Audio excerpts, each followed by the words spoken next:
కానీ ఆ వీడియో చూసిన తర్వాత నాకు తెలిసింది నా కెపాసిటీలో అమ్మని. నిన్న మీరు చెప్తున్నప్పుడు కూడా నేను వినకుండా క్లోజ్ చేశాను. Extremely sorry, excuse me. No problem అండి, నో ప్రాబ్లం అండి, that's okay. So yeah good thing అండి. అంటే బేసిక్ గా you realise that there is some competency problem. ఈ కాంపిటెన్సీ ప్రాబ్లం మీలోనే కాదండి, అందరిలోనూ, నాలోనూ, అందరిలోనే ఉంది. కానీ దాన్ని మనం గుర్తిస్తున్నామా లేదా అని అన్నది గుర్తించి దాని మీద నా కాంపిటెన్సీ లెవెల్ ని ఇంప్రూవ్ చేసుకోవడానికి నేను ఎఫర్ట్ పెడుతున్నానా లేదా అన్నదాన్ని ఫోకస్ పెడదామండి. Ya, very good. Thank you so much అండి for coming out and expressing this. Okay, so అయితే ఇంతకుముందు శ్రీను చెప్పిన దానికి కొంచెం ఎక్స్టెన్షన్ అండి. ఫస్ట్ ఒక కాషన్ మనకి ఏంటంటే, సో ఇది ఈ కంటెంట్ ఏదైతే ఉందో ఇది మనకి it's not a solution provider. మేము we are not giving any solutions to this. So నేను తీసుకునే ఎగ్జాంపుల్స్ కానీ ఏదైనా సరే, డోంట్ థింక్ దట్ నా ఫ్యామిలీలో ఉండే ప్రాబ్లమ్స్ అన్ని సాల్వ్ అయిపోతాయి, ఒక రోజులో, 2 రోజుల్లో, సంవత్సరాల్లో అయిపోతాయి అని మాత్రం గ్యారంటీ లేదండి. ఓకే, అట్లీస్ట్ కాకపోతే ఏంటంటే చాలా కొంతమంది చెప్పారు కూడా, నాకు యాక్చువల్లీ ఫీడ్బ్యాక్ లో కూడా వచ్చింది, this is very tough to implement అని అన్నారు. అంటే ఇది చాలా డిఫికల్ట్, లైఫ్ లో మనం ఇది ఇంప్లిమెంట్ చేయలేము అని అనుకుంటారు, విచ్ ఈస్ కరెక్ట్. అది కరెక్టే. నేను నా లైఫ్లో దీన్ని బిహేవియర్లో ఇమ్మీడియట్ గా పెట్టడానికి అయితే చాలా కష్టం అండి. మేము చాలా మంది 10 సంవత్సరాల నుంచి 15 సంవత్సరాల నుంచి జర్నీలో ఉన్నాము. మాకు ఇప్పటికీ చాలా వరకు రాలేదు మా బిహేవియర్లో. మా పర్సనల్ లైఫ్లో ఇష్యూస్ ఉన్నాయి, ఫ్యామిలీ లైఫ్లో ఇష్యూస్ ఉన్నాయి, సొసైటీ లెవెల్స్లో చాలా ఇష్యూస్ ఉన్నాయి. అయితే కాకపోతే ఏంటంటే, ఒక ఇన్ఫర్మేషన్, కొన్ని ప్రపోజల్స్ వచ్చాయి, ఈ ప్రపోజల్స్ మాకు నచ్చాయి. ఓకే, కానీ ఇది ఒక పాజిటివ్ డైరెక్షన్ లో మేము తీసుకెళ్దామని అనుకుంటున్నాము. అది కొద్ది గొప్ప ఒక 0.1 రేషియోలో కొద్దిగా ఇంప్రూవ్మెంట్ కనపడుతుంది. ఇది అట్లీస్ట్ ఓకే, ఇది మంచిదే కదా, ఇలా చేస్తే నాకు మంచి అవుతుంది కదా అని ఒక ఆలోచన అయితే వచ్చింది. న్యాచురల్ యాక్సెప్టెన్స్ అంటే నాకు కరెక్టే అని అనిపించింది. నిజంగానే నేను సంతోషంగా ఉండాలనుకుంటున్నాను కదా అని అనిపించింది. సో దానికి నేను ఎలా ఎఫర్ట్ పెడతాను అని అన్నది నా క్రియేటివిటీ. ఇప్పుడు నేను తీసుకున్న ఎగ్జాంపుల్స్ కూడా అదే సొల్యూషన్ అని ఏం కాదండి. మీరు నా విషయంలో అది ఆ అప్రోచ్ నాకు కరెక్ట్ అని అనిపించింది, అలా చేశాను. కానీ అదే విధంగా మీరు చేయాలని ఇదేం లేదు. కానీ ఆ డైరెక్షన్ లో వెళ్తున్నానా లేదా, నా గోల్ వైపుకి వెళ్తున్నానా, ఎంత వెళ్ళానని అనేది కూడా ఇంపార్టెంట్ కాదు. ఒక 0.1% వెళ్ళగలిగినా కూడా that will give some happiness for us. So ఇదండి మేజర్ గా మధ్యలో ఇంటర్ఫేర్ అవుతుంది. అంటే ఇప్పుడు మారుతున్న పరిస్థితులు బట్టి మనం కూడా అప్డేట్ చేసుకోవడం అలా నిరంతరంగా ఉంటుంది కనుక అస్మాటి రూల్ అప్లై చేసుకుంటూ అలా వెళ్తూనే ఉండాలి మనం, అంతే కదా. వీలైనంత వరకు అండి మన సెల్ఫ్ అవేర్ గా ఉండడం అనేది ఇంపార్టెంట్. అంతేగాని అస్మాటి రూల్ అప్లై చేయగలమా లేదా అన్నది మాత్రం కొంచెం, అంటే అందరూ మారుతూనే ఉండాలి కదా. అస్మాటు అందరూ మారుతుంటే ఇప్పుడు ఈ ప్రక్రియ కరెక్ట్ అవుతుంది. అందరూ నేను అంతే. అదే, అందుకని మనం నిత్యం విద్యార్థుల్లాగే ఉండాలి, అంతే కదా. అంతేనండి. ఇప్పుడు అంతెందుకు, దాన్ని ప్రూవ్ చేయడానికి ఒక చిన్న క్వశ్చన్ అడుగుతాను, మిమ్మల్ని అందరినీ అడుగుతాను క్వశ్చన్. మీకు అన్ని తెలుసుకోవాలనుందా, కొన్నే తెలుసుకోవాలనుందా? మన పరిస్థితిని బట్టి మనకి ఎంత అవైలబిలిటీ అంటే అంతే తెలుసుకోగలం సార్. అన్ని తెలుసుకోవాలని అనుకోవడం కాదు, మీకు ఎలా ఇష్టం, అన్ని తెలుసుకుంటే ఇష్టమా, కొన్నే తెలుసుకుంటే ఇష్టమా? మీ డిజైర్ అన్ని తెలుసుకోవాలని అనుకుంటాం, అంతే. ఎగ్జాక్ట్లీ. సో ఇది ఎంత పెద్దవాళ్ళకైనా, ఎంత ఏజ్డ్ వాళ్ళకైనా, ఎంత చిన్న వాళ్ళకైనా ఇది సేమ్. ఇది ఎందుకంటే న్యాచురల్ యాక్సెప్టెన్స్, సహజ స్వీకృతి ఆధారంగా వస్తుంది. సో కాకపోతే ఏంటంటే, అన్ని తెలుసుకోలేము అని అన్నది మీరు అన్నది కరెక్టే. అన్ని తెలుసుకోలేము అని అన్నది మన ఏమంటారు కాంపిటెన్స్, మన సామర్థ్యం. అది అందరిట్లో సేమ్ ఉండకపోవచ్చు. సో నేను ఎంత తెలుసుకోగలుగుతానో అంతనే తెలుసుకుంటాను, దాని మీదనే ఎఫెక్ట్ పెడతాను. సో దట్ ఈస్ ఫైన్, అది అంత వరకు ఫైన్ అండి. So so let's get into the subject again. So let's not deviate much. అయితే సో మొన్న కొంతవరకు ఒక లాస్ట్ 3 days నుంచి, ఇవాళ ఏంటి 4th డేనా, సారీ నేనే మర్చిపోతున్నాను. ఓకే, సో టాపిక్స్ మనము యూనివర్సల్ హ్యూమన్ వాల్యూస్ నుంచి స్టార్ట్ చేసాము. వాల్యూ అంటే డిఫైన్ చేసాము, తర్వాత యూనివర్సాలిటీ అంటే ఏంటి డిఫైన్ చేసాము, తర్వాత సెల్ఫ్ అండ్ బాడీ అంటే నేను ఆనందంగా ఉండాలి అని అంటే ఈ 4 levels లో నేను హ్యాపీగా ఉండాలి. సారీ అండి, కొంచెం మా ఇంట్లో డిస్టర్బెన్స్ గా ఉంది, వెనకాల కన్స్ట్రక్షన్ జరుగుతుంది, కొంచెం నాయిస్ రావచ్చు, just bear with me. So ఇంకోటి ఏంటంటే, ఫస్ట్ ఇండివిజువల్ నన్ను నేను అర్థం చేసుకుంటే మొత్తం సమస్తాన్ని అర్థం చేసుకోవచ్చు, అంటే ఎంటైర్ ఎగ్జిస్టెన్స్ వరకు నేను అర్థం చేసుకోవచ్చు అని అన్నది కూడా అర్థమవుతుందండి. కాకపోతే దానికి కావాల్సింది నన్ను నేను అర్థం చేసుకోవడం. ఫస్ట్ జర్నీ అక్కడి నుంచే స్టార్ట్ అవ్వాలి. నన్ను నేను అర్థం చేసుకోకుండా ఎవరిని అర్థం చేసుకోలేను, ఇదేన్ని అర్థం చేసుకోలేను అని అన్నది ఒకటి మన అర్థం కావాలి. ఆ తర్వాత నా ఫ్యామిలీ రిలేషన్షిప్స్, నా ఫ్యామిలీలో ఉండే సంబంధాలని నేను అర్థం చేసుకోవాలి. తర్వాత నా రెస్పాన్సిబిలిటీ, రోల్ ఏంటి సమాజంలో అనేది నాకు అర్థం కావాలి. ఆ తర్వాత ఈ ఎంటైర్ సమస్తంలో, సహస్తిత్వంలో నా రోల్ ఏంటి అనేది నేను అర్థం చేసుకోవాలి. ఈ ఆర్డర్లో వెళ్తే నేను ఇది అర్థం చేసుకుంటూ వెళ్తే నాది అలా జీవిస్తే నేను నిశ్చిత ఆచరణ అనేది నాకు ఉంటుంది అనేది మనం వెరిఫై చేసుకున్నాము. సో ఆ క్రమంగా సెల్ఫ్, బాడీ ఆ వేరు రెండు సహస్తిత్వంలో ఉన్నాయి, రెండు రిక్వైర్మెంట్స్ వేరు. డబ్బులు వచ్చేది మనకి ఫిజికల్ భౌతిక సౌకర్యాల కోసమే, అండ్ అవి పోషణ, రక్షణ, సదుపయోగం ఇస్తాయి, అంతకుమించి ఇవ్వదు. సుఖాన్ని, మన సంతోషాన్ని మనకు వాటి నుంచి భౌతిక సౌకర్యాలతో రావు అనేది ఒకటి అర్థమైంది. ఆ తర్వాత బాడీ రిక్వైర్మెంట్స్ ఏంటి అంటే ఫిజికల్ ఫెసిలిటీస్, ఆ తర్వాత సెల్ఫ్ యొక్క requirements non physical things like feelings, happiness, respect, trust, ఇవన్నీ. సో ఇవన్నీ ఏవి టెంపరీగా ఉన్నాయి బాడీవి రిక్వైర్మెంట్స్, అండ్ కంటిన్యూస్ గా ఉన్నాయి సెల్ఫ్ రిక్వైర్మెంట్స్. సో బాడీ యొక్క రిక్వైర్మెంట్స్ లిమిటెడ్ గా ఉన్నాయి, సెల్ఫ్ యొక్క రిక్వైర్మెంట్స్ కంటిన్యూస్ గా ఉన్నాయి, ఎప్పటికీ అవసరం అవి. సో అలాగే యాక్టివిటీస్ కూడా అలాగే ఉన్నాయి. సో నా బాడీ రిక్వైర్మెంట్స్ ఎలా ఉన్నాయో బాడీ కూడా అలాగే ఉంది, సెల్ఫ్ యొక్క రిక్వైర్మెంట్స్ ఎలా ఉన్నాయో సెల్ఫ్ కూడా అలాగే ఉంది. అందుకే సెల్ఫ్ ని చైతన్యం అని అన్నాము, బాడీని జడము అని అన్నామండి. సో అదొకటి. ఆ తర్వాత నెక్స్ట్ హార్మోనీ ఇన్ ఫ్యామిలీకి స్టార్ట్ చేసాము. దాంట్లో ట్రస్ట్ గురించి మాట్లాడామండి. ఫ్యామిలీలో ఉండే సంబంధాలు సెల్ఫ్ కి మధ్యలో ఉంటాయి. అన్ఫార్చునేట్లీ మనం ఏం చేస్తున్నాం అంటే బిహేవియర్ ని చూసి అవే ఫీలింగ్స్ అని అనుకుంటున్నాము.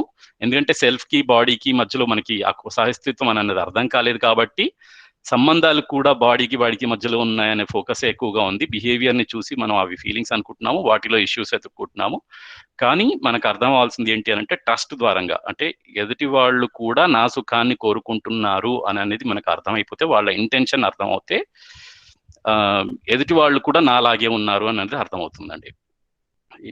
నన్ను నేను సుఖంగా ఎలా ఉంచాలనుకుంటున్నానో, నేను నా ఎదుటి వాళ్ళని ఎలా సుఖంగా ఉంచాలనుకుంటున్నానో, ఎదుటి వాళ్ళు కూడా వాళ్ళని వాళ్ళు సుఖంగా ఉంచాలనుకుంటున్నారు, వాళ్ళ ఎదుటి వాళ్ళని కూడా సుఖంగా ఉంచాలనుకుంటున్నారు అని అనేది వాళ్ళ ఉద్దేశము, నా ఉద్దేశము, రెండు సేమ్ గా ఉన్నాయని అనేది అర్థమవుతుంది. సో దీంట్లో చాలా ఎగ్జాంపుల్స్ తీసుకున్నామండి నిన్న మొన్న. అండ్ అయితే తప్పులైతే జరుగుతూనే ఉన్నాయి ఇద్దరికి. ఎందుకు తప్పులు జరుగుతున్నాయి అని అంటే కాంపిటెన్స్ లో, సామర్థ్యంలో లోపం ఉంది కాబట్టి. ఇది ఎప్పుడైతే మనం చూస్తామో అప్పుడు వాళ్ళ పట్ల మనకి ఒక హెల్ప్, అంటే ఏదో లోపం ఉంది దాన్ని కరెక్ట్ చేసుకునే పరిస్థితి ఉంటుంది. ఇష్యూస్ ఉండవు, సంబంధంలో ఇష్యూస్ మాత్రం ఉండవు. ఎప్పుడైతే సంబంధంలో ఇంటెన్షన్లో, మన ఉద్దేశంలో లోపం ఎప్పుడైతే చూస్తామో అప్పుడు కోపము, ఇవన్నీ మనకి నెగటివ్ ఫీలింగ్, లేకపోతే ఆపోజిషన్, ద్వేషము, ఇవన్నీ పెరుగుతూ ఉంటాయండి. సో ఇది మనం చూసాము. అయితే ఇమీడియట్ గా మనం చేసేది ఏంటి అంటే, మన ఉద్దేశ లోపం ఎప్పుడైతే చూస్తామో ఇమీడియట్ గా చేసేది మనం రియాక్ట్ అవుతాం, ప్రతిస్పందిస్తాం ఇమీడియట్ గా. సో దాంతో కోపం అనేది వస్తుంది. సో అది కాకుండా మనం రెస్పాండ్ ఎప్పుడైతే అవుతామో అప్పుడు మనం వాళ్ళ సామర్థ్యాన్ని చెక్ చేయగలుగుతాము, దాన్ని బట్టి మనం యాక్షన్ తీసుకోగలుగుతాము. సో ఈ సామర్థ్య లోపం అనేది మనలోనూ ఉండొచ్చు, ఎదుటి వాళ్ళలోనూ ఉండొచ్చు. ఓకే, మనలో సామర్థ్య లోపం ఉంటే వాళ్ళ దగ్గర నుంచి నేను నేర్చుకుంటాను, నాలో సామర్థ్యం ఉంటే ఎదుటి వాళ్ళకి ఆ సామర్థ్యాన్ని ఇచ్చే విధంగా ప్రయత్నం చేస్తాను. విత్ రిలేషన్షిప్, ఆ ట్రస్ట్, నమ్మకంతో, వాళ్ళ ఉద్దేశాన్ని అనుమానించకుండా సో సామర్థ్య లోపాలని మనం ఫిక్స్ చేసుకుంటాం.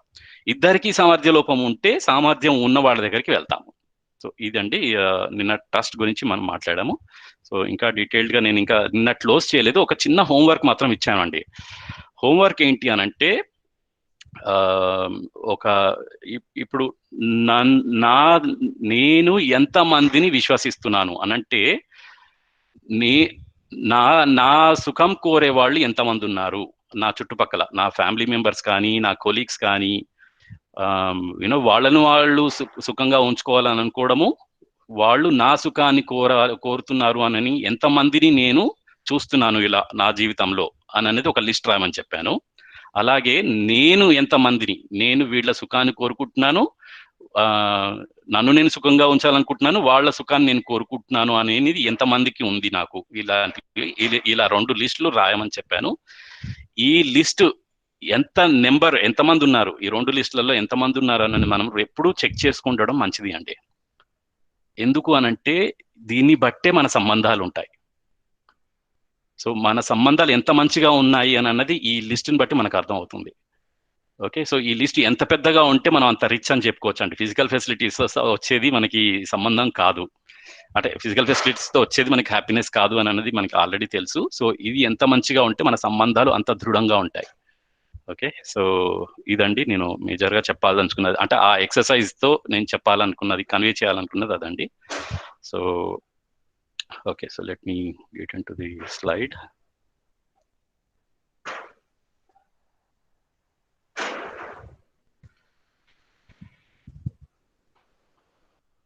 ఓకే, సో ఈ క్వశ్చన్స్ అడిగాము.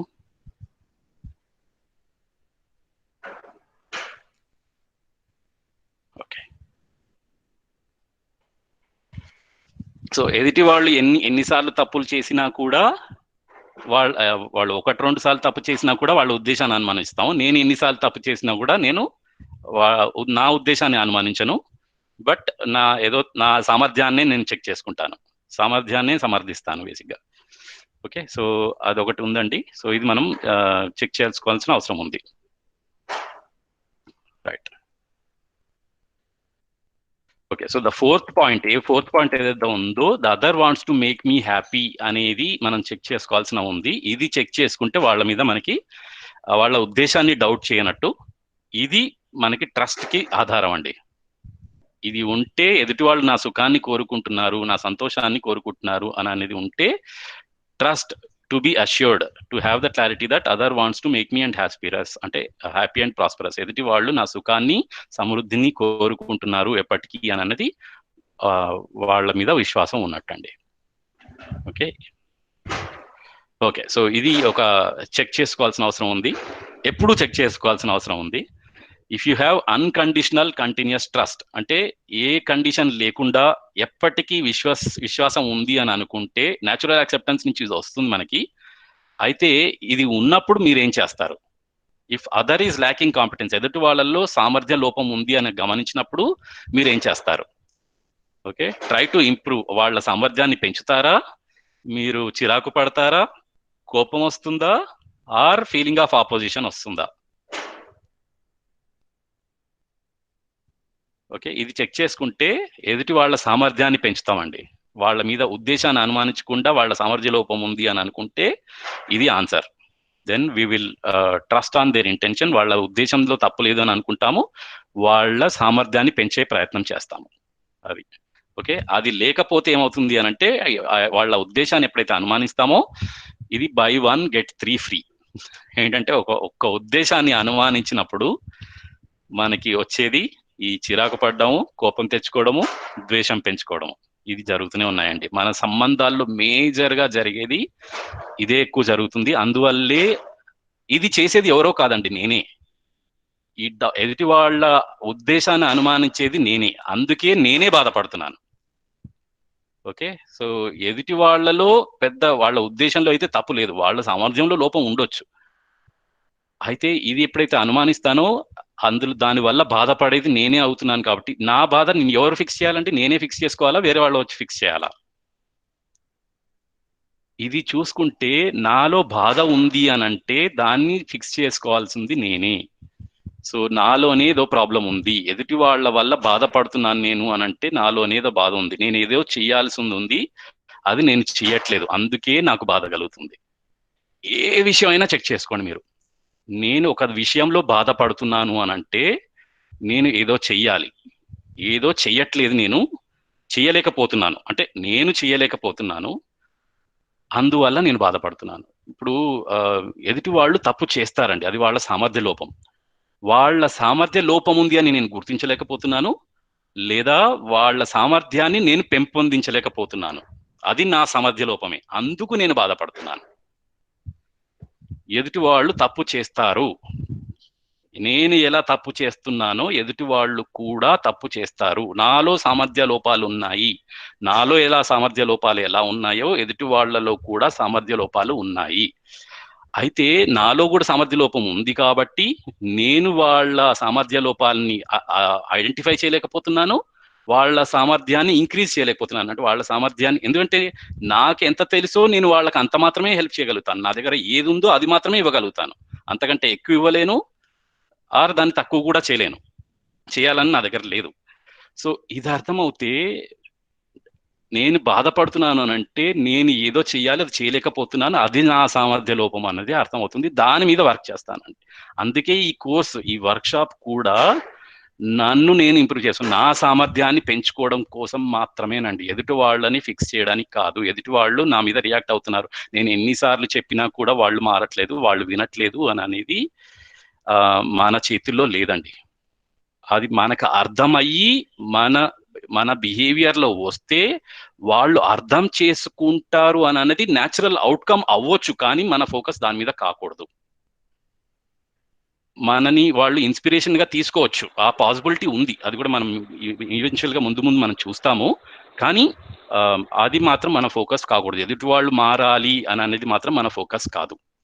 సో నేను మారాలి, నాకు అర్థం అవ్వాలి, నా బిహేవియర్లో ఇది రావాలి అని అంటేనే దాంతో నేను సంతోషంగా ఉంటాను. ఎందుకంటే నాకు ఒకవేళ తెలియకపోయినా కూడా, ఇప్పుడు నాకు సామర్థ్యం లేదు కానీ అట్లీస్ట్ నాకు ఒక ఇన్ఫర్మేషన్ అయితే ఉంది. ఏంటి ఆ ఇన్ఫర్మేషన్? నాలో సామర్థ్య లోపం ఉంది అనే ఒక ఇన్ఫర్మేషన్ ఉంది. ప్లస్ నేను ఎదుటి వాళ్ళ ఉద్దేశాన్ని అనుమానించకూడదు, అనుమానిస్తే నాకే కోపం వస్తుంది అని అనేది ఒక ఇన్ఫర్మేషన్ ఉంది. అలా పాటిస్తూ ఉంటే నేను అట్లీస్ట్ నా పరంగా నేను సుఖంగా ఉంటాను. ఒక పని అయితే చేయలేనేమో, ఎందుకంటే నాకు సామర్థ్యం లేదు కాబట్టి. కాకపోతే ఏంటంటే నా సామర్థ్య లోపం ఉంది కాబట్టి దాని మీద కొంచెం ఎఫర్ట్ పెడతాను. ఇప్పుడు నా సామర్థ్యం నేను ఎలా ఇంప్రూవ్ చేసుకోవాలి అని అన్నది నేను, అరే నా సామర్థ్యం లోపం ఉంది, ఇప్పుడు నేను ఏదో చెయ్యాలి, ఇప్పుడు నేను చేస్తాను అనేది ఒక ఎఫర్ట్ అయితే పెడతాను. దాంతోటే కొద్దిగా హ్యాపీ అవుతాను. ఓకే, కంప్లీట్ హ్యాపీనెస్ రాకపోవచ్చు, కంటిన్యూస్ గా హ్యాపీనెస్ ఉండకపోవచ్చు, బట్ అట్లీస్ట్ ఇంత ముందు ఉన్న రోజు కంటే ఇప్పుడు కొంచెం ఇంప్రూవ్ అవుతాను. సో ఇది నాకు కనపడుతుంది. ఓకే, సో అట్లీస్ట్ అక్కడి వరకు వెళ్దాం ఇప్పుడు ప్రస్తుతానికి. ఓకే, సో ఇదండి నేను నిన్న ఇచ్చిన హోంవర్క్ మీకు. How many persons you have trust on intention, అంటే మీరు ఎంతమంది మీ సుఖాన్ని కోరుకుంటున్నారు అనే ఫీలింగ్ వాళ్ళ అనే భావన మీకు ఉంది అనేది మీరు, అది అన్కండిషనల్ గా కంటిన్యూస్ గా, ఇది అన్కండిషనల్ గా ఉండాలండి. ఎందుకు అని అనేది కూడా నేను ఇంకా ముందుగా అఫెక్షన్ గురించి మాట్లాడినప్పుడు చెప్తాను మీకు. అన్కండిషనల్ గా ఎందుకు ఉండాలి అని అంటే, కండిషనల్ గా ఉంటే ఏంటి అని అంటే అది ఆ కండిషన్ తోటే ఉండిపోతుందండి. అది సంబంధం మనం ఫోకస్ గా పెట్టలేదు. సంబంధం ఎప్పుడైతే ఫోకస్ లో పెడతామో కండిషన్ అనేది ఉండదు, లెక్కలు అనేవి ఉండవు. లెక్కలు అనేవి ఒక కండిషన్ అండి. మనం అందుకని ఈ ఎప్పుడైతే లెక్క పెడుతున్నామంటే కూడా దాంట్లో ఎదుటి వాళ్ళ ఉద్దేశాన్ని అనుమానించినట్టే. ఒక్కసారి కాకపోయినా, 2 సార్లు కాకపోయినా, ఎప్పుడైతే ఆ కౌంటింగ్ మనం మొదలు పెడతామో అప్పుడే మనకు ఉద్దేశాన్ని డౌట్ పడ్డట్టే లెక్క. ఇది మళ్ళీ ఎంతవరకు కంటిన్యూస్ గా ఉంది? సో ఎందుకు కంటిన్యూస్ గా ఉండాలి ఇది? ట్రస్ట్ అనే ఫీలింగ్ న్యాచురల్ గా మనం చెక్ చేస్తే మనల్ని అందరూ నమ్మాలా, ఎప్పుడు నమ్మాలా అని అంటే ఎప్పుడు నమ్మాలని అంటాం మనం కూడా. మన న్యాచురల్ యాక్సెప్టెన్స్ అదే చెప్తుంది. సో ఇది చూసుకోవాలండి. సో అలాగే అందరూ కోరుకుంటున్నారు, వాళ్ళని అందరూ నమ్మాలి అని అనేది కూడా ఎదుటి వాళ్ళు కోరుకుంటున్నారు. కానీ నాలో సామర్థ్య లోపం ఉంది, వాళ్ళలో కూడా సామర్థ్య లోపం ఉంది అని అనేది వాళ్ళు చూసుకోగలుగుతారు కూడా. చూసుకోవట్లేదు అన్ఫార్చునేట్లీ. బట్ ఎనీవే, మనలో మనం ఫస్ట్ చూసుకుందాం. ఓకే, సో అదండి. This is fundamental. Trust on intention is a foundation in relationship. You can get the idea of understanding about the relation from this. You can make a programme accordingly. So ఈ programme చేసుకోవడం అంటే సామర్థ్యం అర్థమైంది అంటే ఎదుటి వాళ్ళ ఉద్దేశం అర్థమైంది, దాంట్లో ఎక్కడ తిరిగేది లేదండి. అంటే సామర్థ్య లోపం ఎవరిది తప్పు, అంటే సామర్థ్యం ఇంటెన్షన్ తప్పు అని అనేది ఎక్కడా లేదు, ఏ వరల్డ్ లో ఎక్కడా కూడా లేదు. కానీ ప్రాబ్లం ఎక్కడ ఉంది అని అంటే సామర్థ్యంలో లోపం ఉంది. అది ఫిక్స్ చేసుకోవడానికి, అది దాని మీద నేను ప్రయత్నం చేయడానికి నా ప్రోగ్రామ్, అంటే నేను ఒక కార్యక్రమం నేను పెట్టుకుంటాను. నేను ఒక కార్యక్రమాన్ని నేను పెట్టుకుంటాను. ఆ కార్యక్రమం నా క్రియేటివిటీ అండి. నా సామర్థ్యాన్ని ఎలా పెంచుకోవాలి, ఎదుటి వాళ్ళ సామర్థ్యాన్ని ఎలా పెంచాలి అని అన్నది నా క్రియేటివిటీ, నా కల్పనాశీలత బట్టి ఉంటుంది. అది అందరికీ సేమ్గా ఉండకపోవచ్చు. ఓకే, సో అది ట్రస్ట్ గురించి నిన్న చెప్పామండి. సో ఇప్పుడు మనం కొత్త టాపిక్, ఓకే, రెస్పెక్ట్. నేను ముందు ఒక 2-3 రోజుల నుంచి ముందు ఫస్ట్ 2-3 డేస్లో చాలా విధాలుగా దీన్ని ఒక ఎగ్జాంపుల్ లాగా తీసుకున్నాను. సో ఇప్పుడు అది ఏంటో తెలుసుకుందాం. సో మీరేమనుకుంటున్నారండి రెస్పెక్ట్ అంటే? సో ఒక ఎగ్జాంపుల్ కూడా మీకు చెప్పాను. యాక్చువల్గా మీరు ఇప్పుడు ఏం టైప్ చేయని అవసరం లేదు, బట్ మీరు ఆల్రెడీ కొంతమంది ఎక్స్ప్రెస్ చేశారు కూడా. ఎదుటి వాళ్ళతో మంచిగా ఉండడము, నమస్కారం పెట్టడము, వాళ్ళ కాళ్ళు మొక్కడం అవసరమైతే, లేకపోతే యూనో అట్లా ఉండడం అనేది మనం ఏంటంటే బిహేవియర్నే చూసాం, వాళ్ళ ఎక్స్ప్రెషన్ని మాత్రమే చూసాము. ట్రస్ట్ని, ఒక అంటే రెస్పెక్ట్ని, యూనో నమస్కారం పెట్టడం, ఇదంతా వాళ్ళ ఎక్స్ప్రెషన్ మాత్రమే.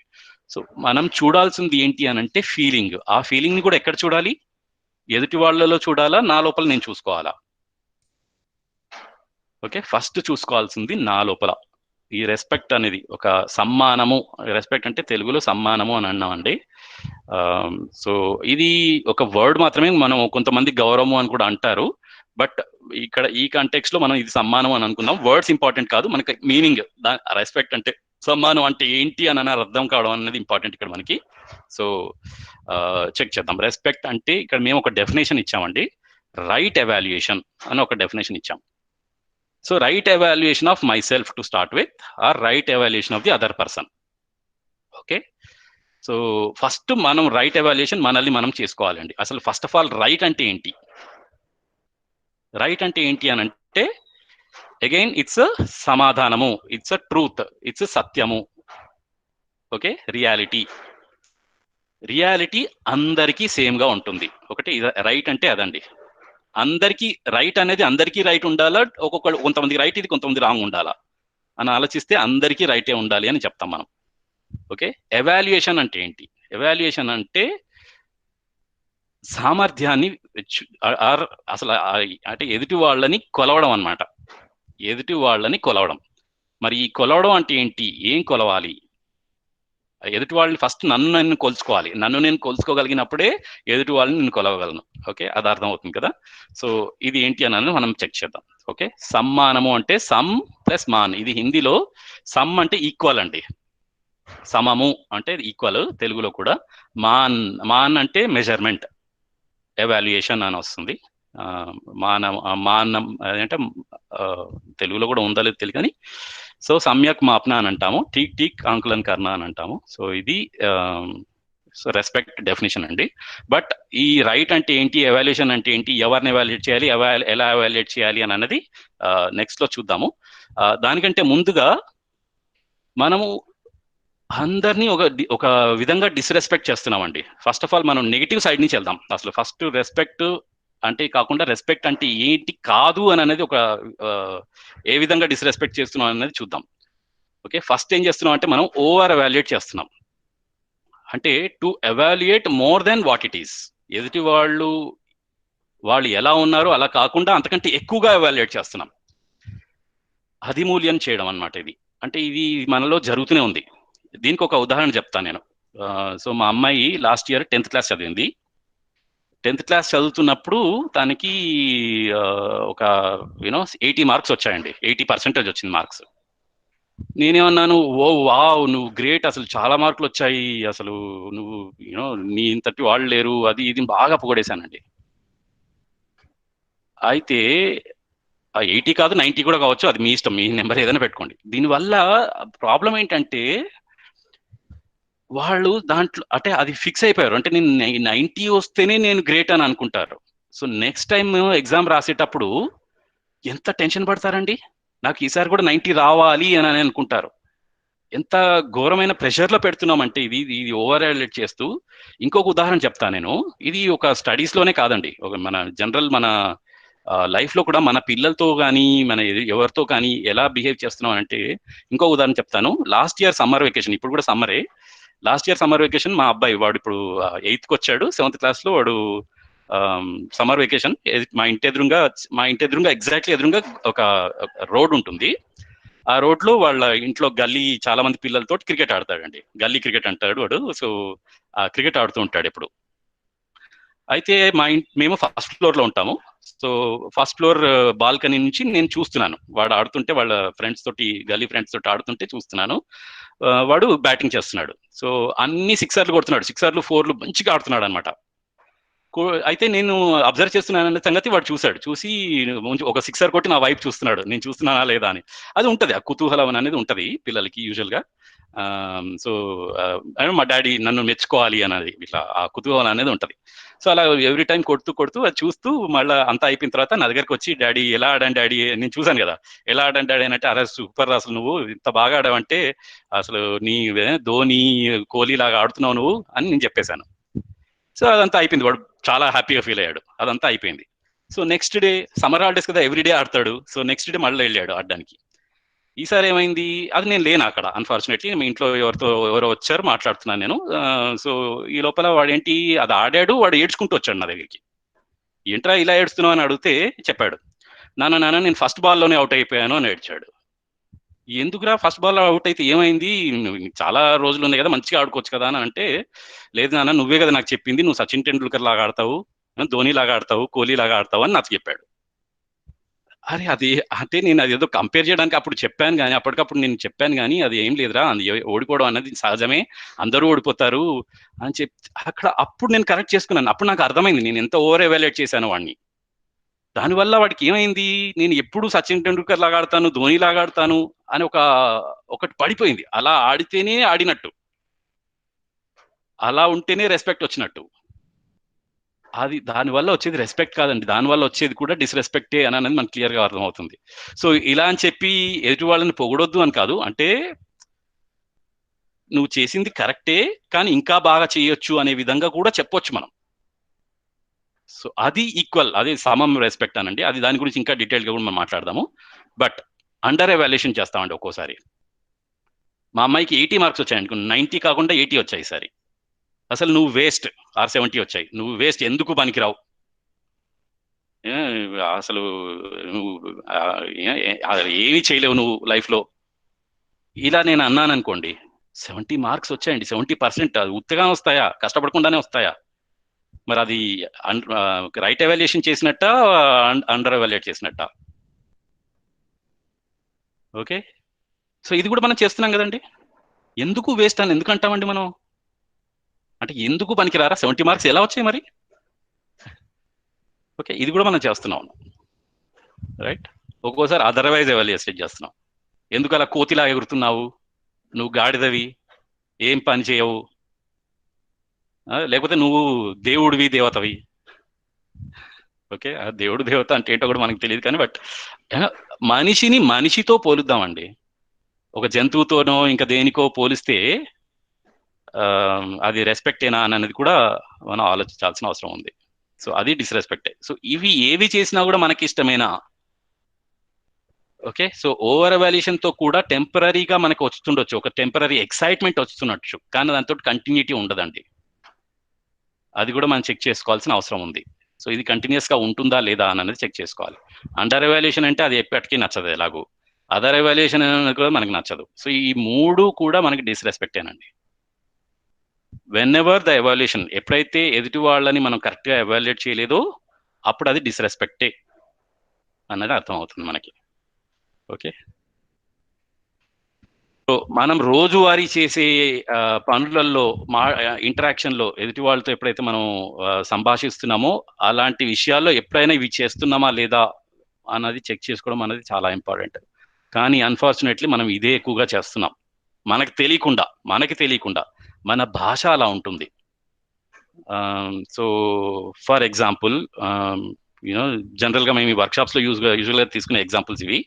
బట్ మా ఆవిడ ఒకటి యూజువల్గా అందరి ఇంట్లలో చెప్తుంటారు ఇలాగా, ఈ సామాన్లు తీసుకురా అని చెప్పి ఒక చిట్టి ఇచ్చింది నాకు. ఓకే, సో నేను ఆ చిట్టి తీసుకెళ్ళి సూపర్ మార్కెట్కి వెళ్ళి అన్ని సామాన్లు తీసుకొచ్చాను, ఆర్ మొత్తానికి నేను తీయగలిగింది తీసుకొచ్చాను, మా ఆవిడకి ఇచ్చాను. ఇచ్చి ఏమండి మీరు 2 మర్చిపోయారు అని అంటది. మీరు ఎప్పుడు అంటే అలా మర్చిపోయారు అనుకుండా, మీరు ఎప్పుడు ఏదో ఒకటి మర్చిపోతారండి అని అంది. మీరు ఎప్పుడు ఏదో ఒకటి మర్చిపోతారు. ఇది రైట్ ఎవాల్యుయేషనా అండర్ ఎవాల్యుయేషనా? మీరు ఎప్పుడు ఏదో ఒకటి కాకుండా ఇంకోసారి ఇది కూడా వస్తుంది, మీరు ఎప్పుడు అన్నీ మర్చిపోతారండి అని కూడా అంటారు. నేను 30లో ఒక మేబీ ఒకటో రెండో మర్చిపోయాను అక్కడ, అంతే. సో మరి ఇది right evaluation under evaluation? So మరి రైట్ ఎవాల్యుయేషన్ ఏంటి? సో ఆ సూపర్ మార్కెట్లో మీరు వెళ్ళినప్పుడు అది లేదా అనండి, సో తెలియకపోయారు, నెక్స్ట్ టైం తీసుకురండి అని చెప్పొచ్చు. లేకపోతే సో ఇలాంటివి ఎన్నో విధాలుగా మనం రైట్ ఎవాల్యుయేషన్ చేయొచ్చు. కానీ అన్ఫార్చునేట్లీ మన భాష ఎలా ఉంది అని అంటే ఎదుటి వాళ్ళని డిస్రెస్పెక్ట్ చేస్తున్నాం. ఎలాగా? అన్నీ మర్చిపోతారండి మీరు ఎప్పుడు ఏదో ఒకటి మర్చిపోతారు. సో దానికి నేను ఇంకో విధంగా ఏం చేస్తాను, ఇంకోటి నేను ఏదో అంటాను దాన్ని తిరిగేసి, అసలు నీకేం తెలుసు నా బాధ, నేను ఎంత కష్టపడ్డాను నీకు తేవడానికి, నువ్వేమి చెయ్యవు, ఇంట్లో కూర్చొని వంట చేయడమే కదా నీకు తెలిసింది, ఇది చెప్పాను అనుకోండి. ఇప్పుడు నేనేం చేశాను, రియాక్ట్ అయ్యాను. ఇది కూడా జరుగుతుంది. ఇవేనండి ఈ చిన్న వాటితోటే, ఓకే, చిన్నగా ఎదుటి వాళ్ళని ఉద్దేశాన్ని అనుమానించి ట్రస్ట్ కోల్పోతాం ఫస్ట్, ఆ తర్వాత డిస్రెస్పెక్ట్ చేస్తాం. ఎప్పుడైతే రియాక్ట్ అవుతామో డిస్రెస్పెక్ట్ దాంట్లో ఆటోమేటిక్గా వస్తుంది. వాళ్ళని ఎదర్ అండర్ ఎవాల్యుయేట్ చేయడమో అదర్వైజ్ ఎవాల్యుయేట్ చేయడమో ఆటోమేటిక్గా వస్తుంది. సో ఈ రెస్పెక్ట్ అనేది ఆర్ డిస్రెస్పెక్ట్ అనేది న్యాచురల్ అవుట్కమ్ ఆఫ్ ఎదుటి వాళ్ళ ఉద్దేశాన్ని అనుమానించడం. సో ట్రస్ట్ చేయకపోవడంతో రెస్పెక్ట్ అనేది, అంటే ట్రస్ట్ చేయకపోతే డిస్రెస్పెక్ట్ అనేది న్యాచురల్గా వస్తుంది. ఓకే, ఇది మనం చెక్ చేసుకోవచ్చు కూడా. ఓకే, సో సో అది మనం భాషలో ఎలా ఉంది మన భాష అని అనేది చెక్ చేసుకుందామండి. మన పిల్లలతో సంభాషణ ఎలా ఉంది అని అన్నది కూడా చెక్ చేసుకోవాల్సిన అవసరం చాలా ఉందండి. ఓకే, సో అయితే మరి రైట్ ఎవాల్యుయేషన్ అనేది ఎలా చేద్దాం? ఓకే, సో రైట్ ఎవాల్యుయేషన్ చేయాలి. ఎలా చేయాలి? సో ఫస్ట్ నన్ను నేనే ఎవాల్యుయేట్ చేసుకోవాలి. ఓకే, సో ఫస్ట్ నా లక్ష్యం ఏంటి, నా పర్పస్ ఏంటి అనేది చెక్ చేద్దామండి. ఫస్ట్ నా లక్ష్యం ఏంటి? నన్ను నేను ఎప్పటికీ సుఖంగా సమృద్ధిగా ఉంచాలనుకుంటున్నాను, ఇది నా లక్ష్యం అండి. ఓకే, ఇదే లక్ష్యం మిమ్మల్ని అందరినీ అడుగుతున్నాను. ఓకే, మీరేమనుకుంటున్నారు? ఇదే లక్ష్యం ఉందా మీకు, వేరే ఉందా? ఓకే, అందరూ ఇదే ఉంది అని అంటారు. Okay, so the other also wants to live with continuous happiness and prosperity. So ఇప్పుడు దీంతో మనకు అర్థమైంది, నా లక్ష్యం ఏదైతే ఉందో ఎదుటి వాళ్ళ లక్ష్యం కూడా అలాగే ఉంది. ఇది మనం ట్రస్ట్లో కూడా చెక్ చేసాం. మనం నన్ను నేను సుఖంగా ఎలా ఉంచుకోవాలనుకుంటున్నానో ఎదుటి వాళ్ళు కూడా వాళ్ళని వాళ్ళు సుఖంగా ఉంచుకోవాలనుకుంటున్నారు. నేను ఎదుటి వాళ్ళ సుఖాన్ని ఎలా ఉంచాలనుకుంటున్నానో ఎదుటి వాళ్ళు కూడా ఎదుటి వాళ్ళని సుఖంగా ఉంచాలనుకుంటున్నారు. అందులో నేను కూడా ఉన్నాను అన్నది మనకు అర్థమవుతుంది. ఇది సిమిలరేనండి. సో నన్ను నేను సుఖంగా ఉంచాలనుకుంటున్నాను, నన్ను నేను సుఖంగా సమృద్ధిగా ఉంచాలనుకుంటున్నాను, ఎదుటి వాళ్ళు కూడా తనని వాళ్ళని సుఖంగా ఉంచాలనుకుంటున్నారు. నా లక్ష్యము ఎదుటి వాళ్ళ లక్ష్యము కూడా ఒకే విధంగా ఉంది అని అనేది అర్థమవుతుంది. ఓకే, ఇది లక్ష్యం అండి. సెకండ్ది ఏంటిదంటే కార్యక్రమం, ప్రోగ్రామ్. అయితే ఈ లక్ష్యాన్ని సాధించడానికి నేనేం చేయాలి? ఓకే, లక్ష్యాన్ని అయితే సాధించాలి అని తెలిసింది. ఈ లక్ష్యానికి నేనేం చేయాలి? ఫస్ట్ నన్ను నేను అర్థం చేసుకోవాలి. ఆ తర్వాత ఫ్యామిలీలో ఉండే సంబంధాలు నాకు అర్థం అవ్వాలి. నేచర్లో ఉండే నా రెస్పాన్సిబిలిటీ ఏంటి అర్థం కావాలి. సొసైటీలో ఉండే రోల్ ఏంటి అర్థం కావాలి. నేచర్లో ఉండే రెస్పాన్సిబిలిటీ ఏంటి అనేది అర్థం కావాలి. ఇది నా ప్రోగ్రామ్ అండి. మీకు కూడా అలాగే ఉందా? ఫస్ట్ మిమ్మల్ని మీరు అర్థం చేసుకుంటేనే వేరే వాళ్ళని అర్థం చేసుకోగలరు అన్నది మీకు తెలుసు. ఆ తర్వాత ఫ్యామిలీని అర్థం చేసుకుంటే సొసైటీని అర్థం చేసుకోవాలని తెలుసు. సొసైటీని అర్థం చేసుకుంటే నేచర్ని అర్థం చేసుకోవాలన్నది కూడా తెలుసు. సో నా ప్రోగ్రామ్ అంటే నా కార్యక్రమం ఎలా ఉంటుందో ఎదుటి వాళ్ళు కూడా అలాగే ఉంటుంది అన్నది కూడా అర్థమవుతుంది. సో దీన్ని బట్టి నాకు అర్థమైందంటే నా ప్రోగ్రామ్ ఏమిటో ఎదుటి వాళ్ళ ప్రోగ్రామ్ కూడా అదే, నా కార్యక్రమం ఏంటో ఎదుటి వాళ్ళ కార్యక్రమం కూడా అదే అన్నది మనకు అర్థమవుతుంది. ఓకే, అలాగే పొటెన్షియల్. నాలో కోరికలు, ఆలోచనలు, ఆస్వాదనలు ఎప్పటికీ నడుస్తున్నాయి. ఓకే, నాలో కోరికలు, ఆలోచనలు, ఆస్వాదనలు ఎప్పటికీ నడుస్తున్నాయి. అండ్ నాకు న్యాచురల్ యాక్సెప్టెన్స్, నాకు సహజ స్వీకృతి అనేది కూడా ఉంది. ఓకే, ఇది నాకు ఉంది. ఎదుటి వాళ్ళకి మీలో కూడా అది ఉందా లేదా చెక్ చేసుకోండి. మీకు కోరికలు, ఆలోచనలు, ఆస్వాదనలు ఉన్నాయి, అవి కంటిన్యూస్గా ఉన్నాయి. అండ్ సహజ స్వీకృతి మీలో కూడా ఉంది అనేది మీకు అర్థమవుతుంది. సో దీన్ని బట్టి ఏమర్థమైంది? క్షమత అంటామండి దీన్ని. నాలో క్షమత అంటే పొటెన్షియల్, అంటే నేను ఎంత చేయగలుగుతాను అన్నది నాలో ఉంది, ఎదుటి వాళ్ళలో కూడా ఉంది. ఎంత పొటెన్షియల్ ఉన్నది అందరిలోనూ సేమ్ ఉందండి ఇది. ఓకే, అందరూ దీనికి రీచ్ అవ్వగలుగుతారు అన్నది సేమ్. కానీ ఈ మూడు సేమ్, మరి ఏంటి డిఫరెంట్? ఏదో డిఫరెంట్ అయితే ఉంది. ఏంటి డిఫరెంట్? అగైన్ ట్రస్ట్ లో చూసినట్టుగా సామర్థ్యం ఒకటే డిఫరెంట్ అండి. కొంతమంది ఈ లక్ష్యానికి కొంచెం ఎక్కువ టైంలో రీచ్ అవ్వగలుగుతారు, కొంతమంది తక్కువ టైంలో రీచ్ అవ్వగలుగుతారు, కొంతమంది రీచ్ అవ్వలేరు. ఇది సామర్థ్యంలో డిఫరెన్స్ అండి. ఈ పొటెన్షియల్ కి సామర్థ్యానికి, క్షమతకి సామర్థ్యానికి కొంచెం కన్ఫ్యూజన్ ఉండొచ్చు. అది ఏంటి అని అంటే క్షమత మాత్రం అందరికీ ఉంది. ఇప్పుడు ఒక క్షమత అంటే ఏంటంటే సపోజ్ ఒక సింపుల్ గా చెప్పాలి అని అంటే ఇది అందరూ రీచ్ అవ్వగలుగుతారు అనే గ్యారంటీ మీలో ఉంది, నాలోనూ ఉంది. కానీ ఎప్పుడు రీచ్ అవుతాము అని అన్నది డిఫరెంట్ గా ఉంది. సో ఇది క్షమత అండి. నేను రీచ్ అవ్వగలుగుతాను అని ఖచ్చితంగా నాలో ఉంది కాబట్టి దాన్ని క్షమత అని అన్నాము. కానీ ఎప్పుడు రీచ్ అవుతాము అని అనే గ్యారంటీ నా దగ్గర లేదు, ఎదుటి వాళ్ళలో లేదు. అది దీని వల్ల వస్తుంది, ఇది నా సామర్థ్యం వల్ల వస్తుంది.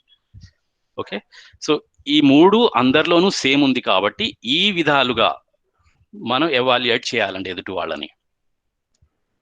ఫస్ట్ నన్ను నేను ఎవాల్యుయేట్ చేసుకోవాలి, ఆ తర్వాత నన్ను నేను ఎవాల్యుయేట్ చేసుకున్న తర్వాత ఎదుటి వాళ్ళు కూడా నాలాగే ఉన్నారు అని అన్నది అర్థమవుతుంది. సో దీని అవుట్కమ్ ఏంటి అని అంటే ఎదుటి వాళ్ళు నాలాగే ఉన్నారు, the other is similar to me అని అన్నది మనకు అర్థమవుతుంది.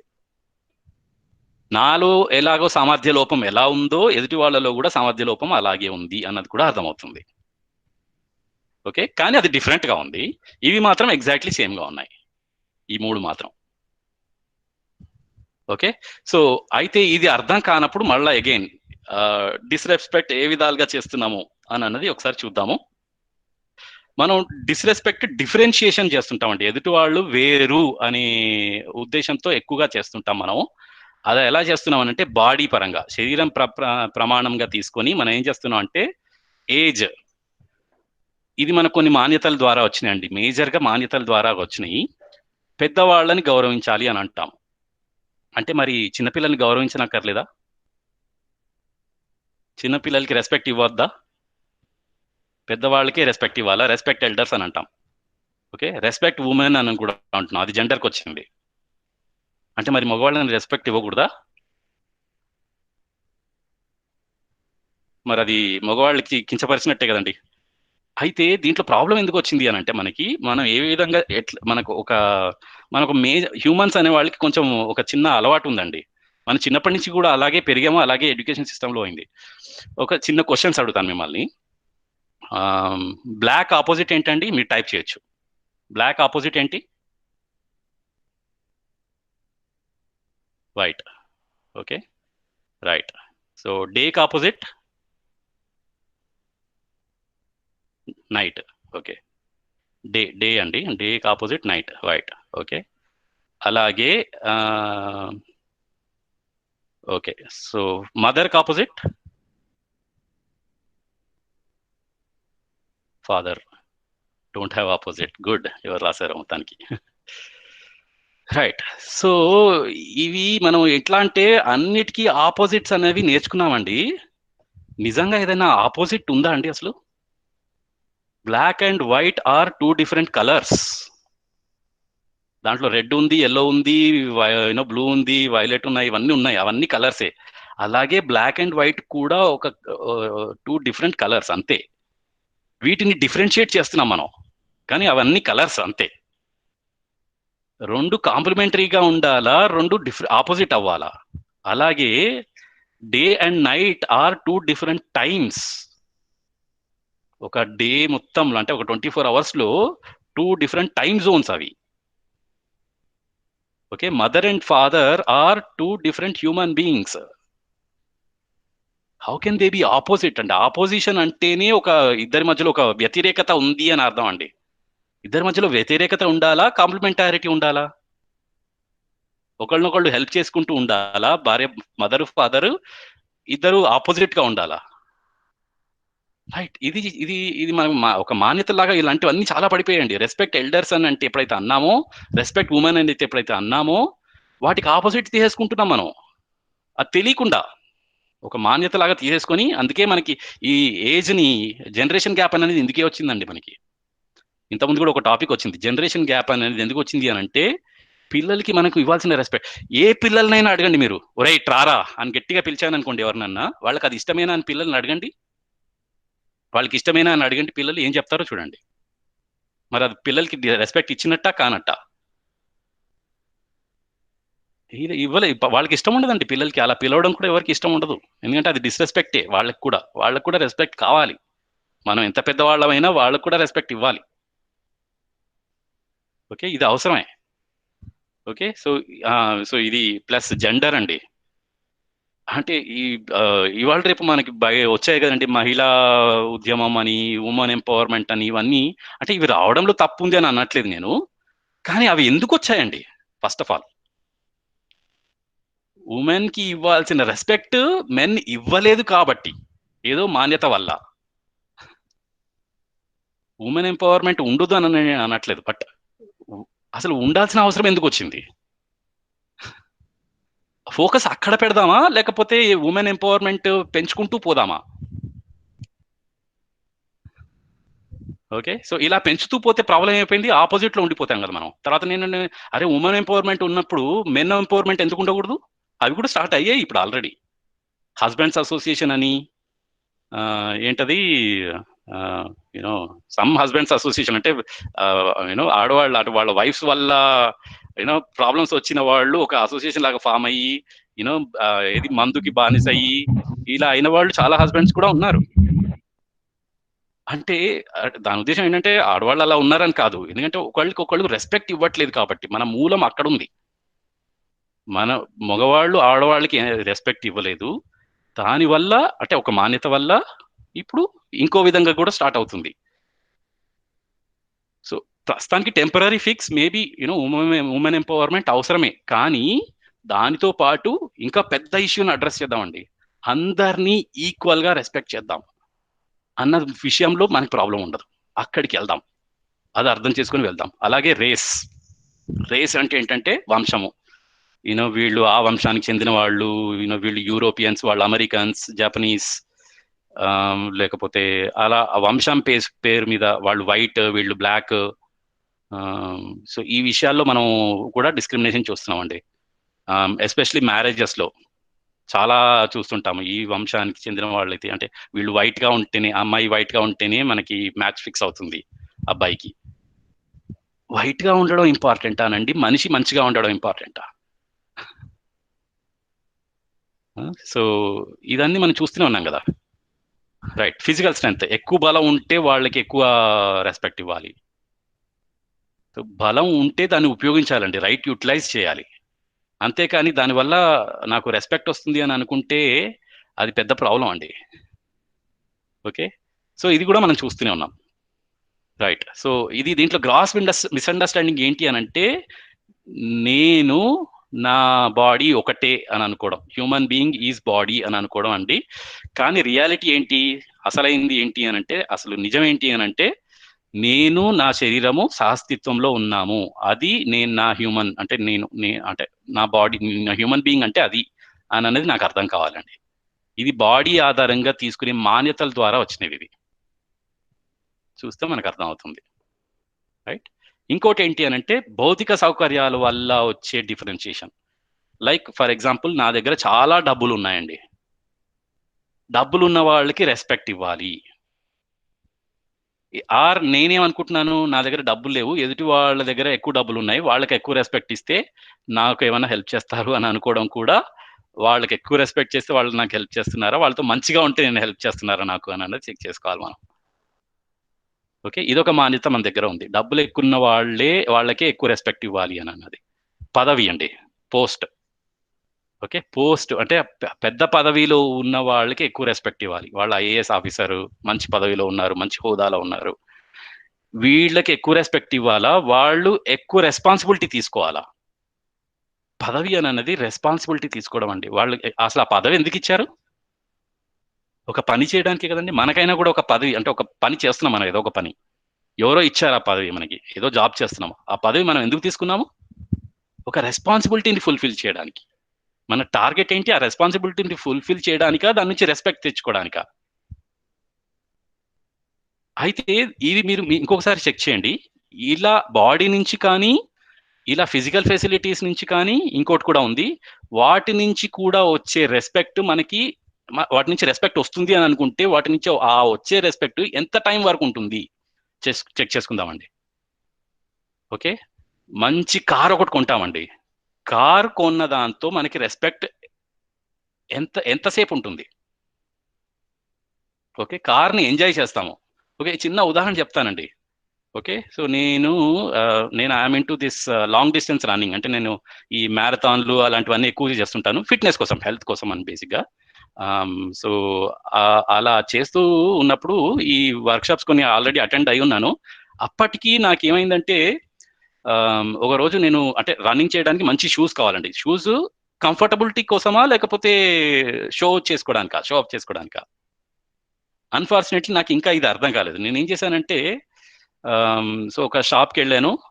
A6 అనేది ఒక మంచి స్పోర్ట్స్ షూ షాప్ అండి. స్పెసిఫిక్గా షూస్ దొరుకుతాయి, ఫారెన్ బ్రాండ్వి. సో మంచి ఫారెన్ బ్రాండ్వి, మంచి కంఫర్టబుల్గా ఉండాలి అని వెళ్ళాను. బట్ అన్ఫార్చునేట్లీ కంఫర్టబిలిటీ కంటే ఎక్కువగా నా ఫోకస్ అంతా దాన్ని షో ఆఫ్ చేయడానికి మీద ఎక్కువ పోయింది.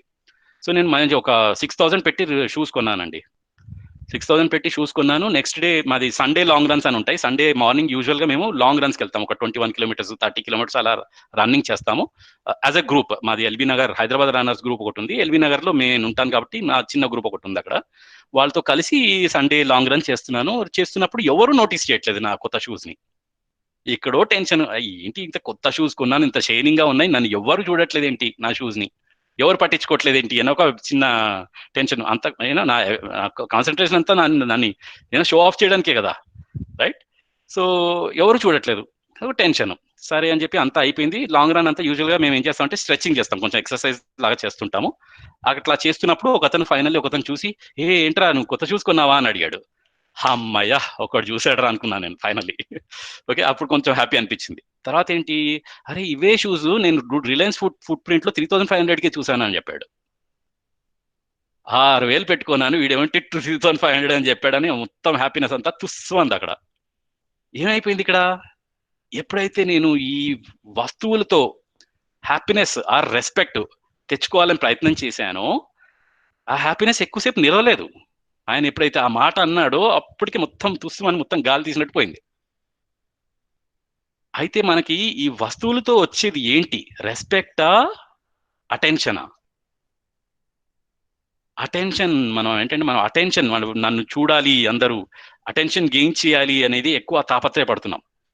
అది మనం రెస్పెక్ట్ అనుకుంటున్నాం.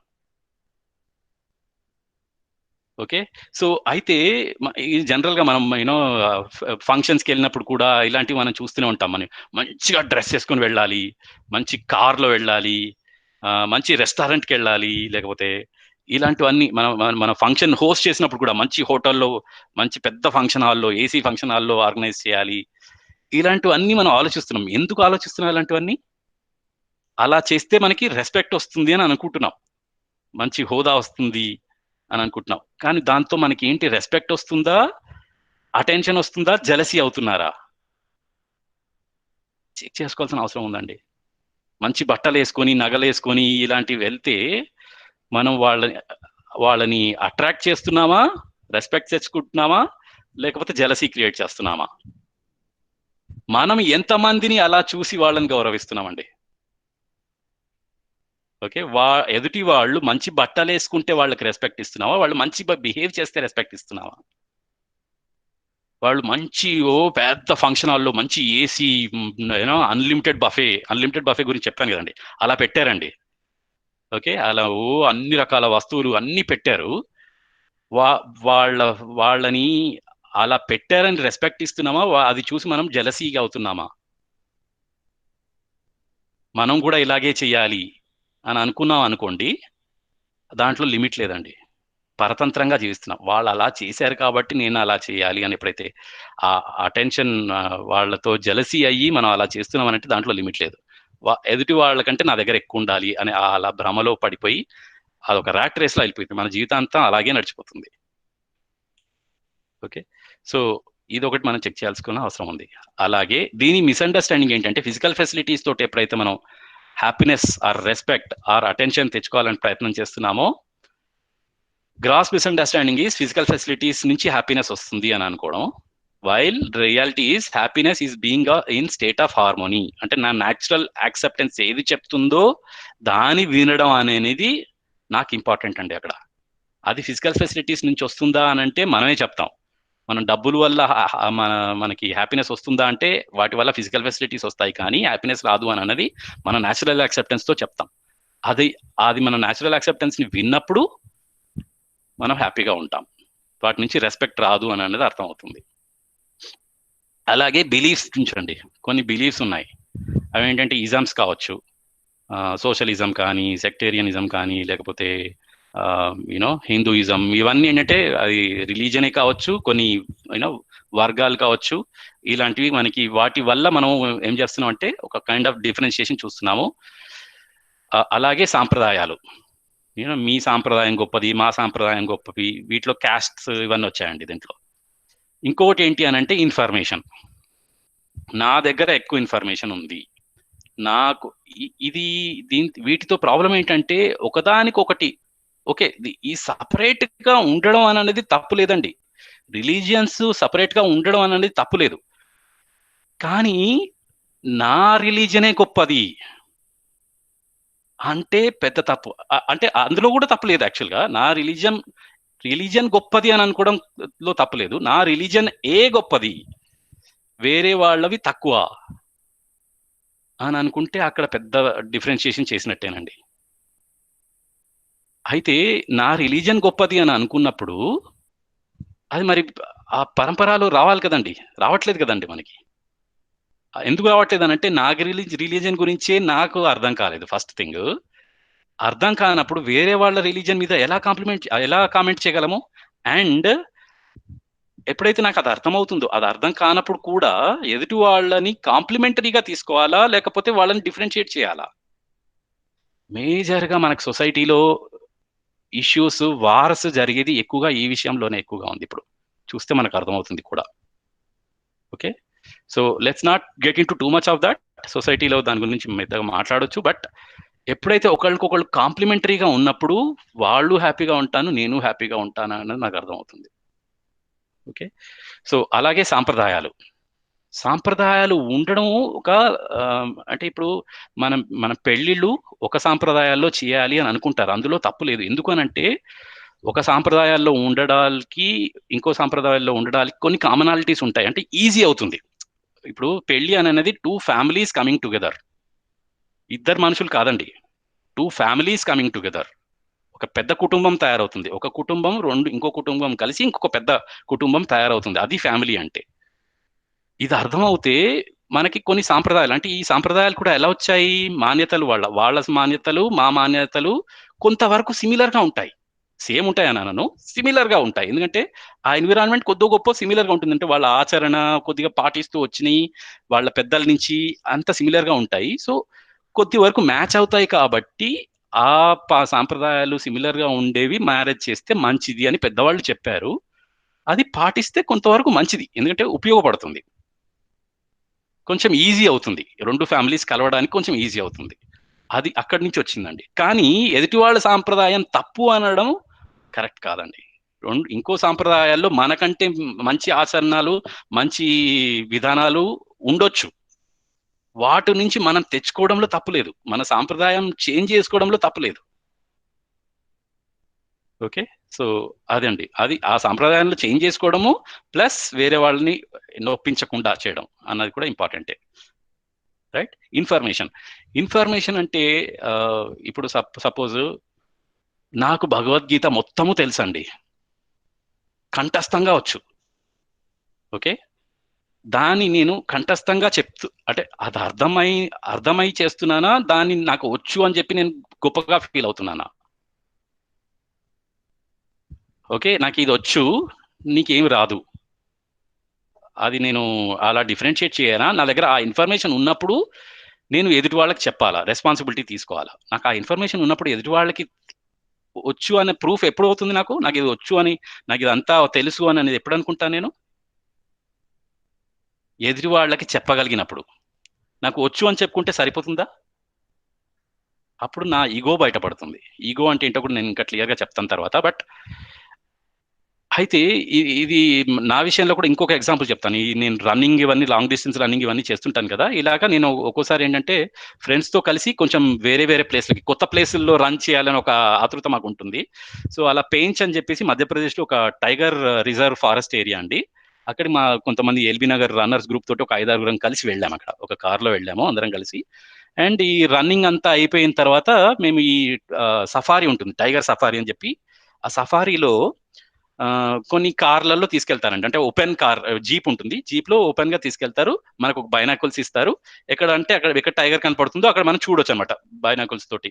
టైగర్స్ జనరల్ గా మనకి హ్యూమన్స్ కి ఇప్పుడు భయపడుతున్నాయి కాబట్టి కొంచెం దూరంలో ఉంటాయి, మనం బైనాకుల్స్ పెట్టి చూసుకోవాలి దాంట్లో. అయితే అన్ఫార్చునేట్లీ మేము 5 వెళ్ళాము. అన్ఫార్చునేట్లీ ఒకటే జీప్ లో వెళ్దాం అనుకున్నాం, కానీ కుదరలేదు. ఏదో ఇష్యూ వచ్చేసి ఇద్దరు, అంటే ముగ్గురిని ఒక దాంట్లో, ఇద్దరిని ఇంకో జీప్ లో పెట్టారు. అయితే ఇలా వెళ్తూ వెళ్తూ కొన్ని టైగర్లను మేము చూసాము. అన్ఫార్చునేట్లీ మేమేంటో ఒక టైగర్ను, 2 టైగర్లని కొంచెం దూరంగా చూడగలిగాం అనమాట. అయితే ఇది మా గ్రూపు వాళ్ళ గ్రూపు అంతా అయిపోయిన తర్వాత, సైట్ సీయింగ్ అంతా అయిపోయిన తర్వాత ఒక దగ్గరకు వచ్చాము. సో మేమేమంటున్నాం అంటే, మేమిద్దరం ఉన్నాము, వాళ్ళ ముగ్గురిని అడిగాము, ఎన్ని టైగర్స్ మీరు చూసారు? మేము ఈ 2 టైగర్లని ఇంత దగ్గరగా చూసామని అంటే, ఓ మీరు 2 చూసారా? మేము 4 చూసాము, చాలా క్లోజ్ గా చూసాం ఒక దాన్నైతే అని చెప్తున్నారు వాళ్ళు. అదేమైపోయింది, వాళ్ళు గొప్పగా చెప్తున్నారు. అది అలా ఎలా అయిపోయిందంటే, ఇప్పుడు నేను చూసింది, నేను వాళ్ళతో మాట్లాడలేను ఇంకా, నేను బేసిక్గా వాళ్ళు ఏంటో గొప్పలు చెప్పుకోవడానికి ట్రై చేస్తున్నారని చెప్పేసి నేనేంటంటే నేను ఇక అదొక వాదన లాగా అయిపోయింది, ఆర్ ఒక రిలేషన్షిప్ తగ్గిపోయినట్టుగా అయిపోయింది. దాంతో ఏమైపోయింది అని అంటే, నా దగ్గర ఆ ఇన్ఫర్మేషన్ ఉంటే నేను నా టైగర్ ఇలా ఉంది, ఇలా చేసింది, ఇలా తింటుంది, అలా అలా చెప్పగా ఇన్ఫర్మేషన్ ఎక్స్చేంజ్ చేసుకోగలం. కానీ ఎప్పుడైతే నేను నీకంటే ఎక్కువ చూశాను అని నేను గొప్పలు చెప్పుకున్నానో, అప్పుడుతో ఆ డిస్రెస్పెక్ట్ భావంతో ఒకళ్ళ మధ్యలో భేదాలు పెరిగాయి. సో అదే ఆ డిఫరెన్షియేషన్ అండి. సో ఇలా జరుగుతూనే ఉన్నాయి మన మాటల్లో కానీ మన చేతల్లో కానీ, ఈ డిఫరెన్షియేషన్ మనం చేస్తూనే ఉన్నాం. ఇది మనం చూసుకోవడం అవసరం అండి ఎప్పటికప్పుడు, రైట్?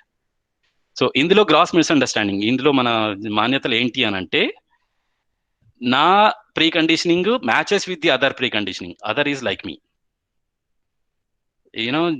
ఇది కొంచెం ఇంకో విధంగా కూడా చేస్తున్నాం. అంటే జనరల్ గా నేను స్మోక్ చేయను కానీ, బట్ నేను స్మోక్ చేస్తాను, నువ్వు స్మోక్ చేస్తాను, మనం అంతా ఒక గ్రూప్. ఓకే, నేను ఇలాంటి సినిమాలు చూస్తాను, నువ్వు ఇలాంటి సినిమాలు చూస్తావు, మేమంతా ఒక గ్రూపు. నేను క్రికెట్ అంటే నాకు ఇష్టము, నీకు క్రికెట్ అంటే ఇష్టము, నేను ఇంకో గ్రూపు. ఇలా గ్రూప్ చేసుకోవడంలో తప్పు లేదు, కానీ ఇలా గ్రూప్ చేసుకున్నందుకు నువ్వు నేను సేమ్, ఎదుటి వాళ్ళు వేరే అని అనుకోవడంలో పెద్ద తప్పు ఉందండి. అది డిఫరెన్షియేట్ చేయడం. వైల్ అయితే మనం ఎదుటి వాళ్ళని ప్రీ కండిషన్స్ మీద, వాళ్ళ మాన్యతల ఆధారంగా నాతో సేమ్ ఉన్నాడని చూడాలా, లేకపోతే ఎదుటి మనిషి ఇంతకుముందు చూసాం కదండి, ప్రోగ్రామ్, లక్ష్యము, కార్యక్రమము అండ్ ఇంకోటేంటి, పొటెన్షియల్.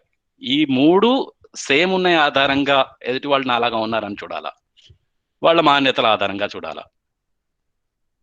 ఎప్పుడైతే వాళ్ళ మాన్యతలు మా మాన్యతలు ఒకే విధంగా ఉన్నాయని చూసామో, ఇది ఎక్కువ రోజులు సాగదు. ఎంతసేపు కలిసి ఉండగలుగుతామండి ఇలాగా? నువ్వు స్మోక్ చేస్తాను, నేను స్మోక్ చేస్తాను, ఎప్పుడైతే నాకు క్యాన్సర్ వచ్చి వాళ్ళకు క్యాన్సర్ వచ్చి, ఎవరికో ఒకరికి క్యాన్సర్ వచ్చి ఏదో జరుగుతుంది, ఏదో ఇష్యూ అంటే, క్యాన్సరే వస్తుందని కాదు దానివల్ల, బట్ వేరే ఇష్యూలో ఏదో ఎక్కడో చిన్న ఇష్యూ వచ్చింది అనుకోండి, స్మోకింగ్ ఈజ్ ద సేమిలారిటీ, బట్ ఇంకో విషయంలో తేడా వచ్చింది. ఓకే, ఆ తేడా రావచ్చు కదా, ఎందుకంటే ప్రీ కండిషన్స్ అందరికీ ఎగ్జాక్ట్లీ సేమ్ ఉండాలని గ్యారంటీ లేదు, కానీ న్యాచురల్ యాక్సెప్టెన్స్ అందరికీ ఎగ్జాక్ట్లీ సేమ్గా ఉంటాయి అన్ని విధాలుగా. ప్రీ కండిషన్స్ కొంతవరకే మ్యాచ్ అవుతుండొచ్చు, ఆ కొంతవరకు మ్యాచ్ అయిందా అని ఆధారంగా ఎదుటి వాళ్ళు నాలాగే ఉన్నాడు అని అనుకోవడంలో పెద్ద మిస్టేక్ చేస్తాం మనం, రైట్? సో ఇది ఒక పెద్ద మిస్టేక్ చేస్తున్నాం. ఓకే, ఇదండి ఈ 3 విధాలుగా, శరీరం ఆధారంగా, సువిధాల ఆధారంగా, మాన్యతల ఆధారంగా ఎప్పుడైతే డిఫరెన్షియేట్ చేస్తామో, అవన్నీ కూడా డిస్రెస్పెక్టేనండి. ఓకే, అపమానమే. డిస్రెస్పెక్ట్ అంటే అపమానము, డిఫరెన్షియేషన్ అంటే భేదం. ఎప్పుడైతే ఈ భేదాన్ని చూపిస్తామో అపమానం చూపించినట్టే లెక్క. సో ఈ అపమానం ఎప్పుడైతే చూపిస్తూ ఉంటామో రెగ్యులర్ గా దిస్ లీడ్స్ టు, అంటే ఇదంతా ఈవెన్చువల్ గా ఒక అపోజిషన్, ఒక ద్వేషం అనేది క్రియేట్ అవుతుంది. ఫైనల్ గా ఒక మూవ్మెంట్, అంటే ఒక యూనో ఈ మూవ్మెంట్ జరుగుతున్నాయి కదండి, opposition movements, you know women empowerment అనో, లేకపోతే యూనో కంట్రీస్ కొట్టుకోవడాలు, వార్స్, ఇవన్నీ. హలో హలో, ఎవరో డిస్టర్బెన్స్ వస్తుందండి, వాయిస్ వస్తుంది. Okay, right. సో ఈ డిఫరెన్షియేషన్ చేస్తున్నప్పుడు మనకి డిస్రెస్పెక్ట్ చేస్తున్నట్టేనండి. రైట్. సో ఇన్ఫాక్ట్ యూనో ఇవన్నీ ఉమెన్స్ లిబరేషన్ అని, జనరేషన్ గ్యాప్ అని, black versus white, powerful versus oppressed, rich poor, ఇది కూడా జరుగుతుంది కదండి. నేను రిచ్ గా ఉంటేనే నేను గొప్ప అని ఎప్పుడైతే చెప్పుకుంటున్నానో పూర్ని పూర్గానే ఉంచుతున్నాం. రైట్. సో ఈ రిచ్ పూర్ గ్యాప్ ఉండాలా ఉండొద్దా అని అంటే ఉండొద్దనే చెప్తున్నాం మనం, న్యాచురల్ యాక్సెప్టెన్స్ ఆధారంగా. కమ్యూనిజం, క్యాపిటలిజం, హిందూ ముస్లిం, ఇవన్నీ మనకి ఇష్యూస్ ఉంటూనే ఉన్నాయి కదా. ఎందుకు వస్తున్నాయి ఇవన్నీ అంటే ఎదుటి వాళ్ళని మనం డిఫరెన్షియేట్ చేశాము, అది. సో కానీ మనం చేయాల్సింది ఇదండి, రైట్ ఎవాల్యుయేషన్ అంటే ఇది. ఓకే, నా లక్ష్యము, నా కార్యక్రమము, నా క్షమత, ఇవన్నీ సేమ్ గానే ఉన్నాయి ఎదుటి వాళ్ళతో పోలిస్తే. ఓకే, సో ఇందులో ఏమన్నా క్వశ్చన్స్ ఉన్నాయండి? ఏమైనా క్వశ్చన్స్ ఉంటే టైప్ చేయండి.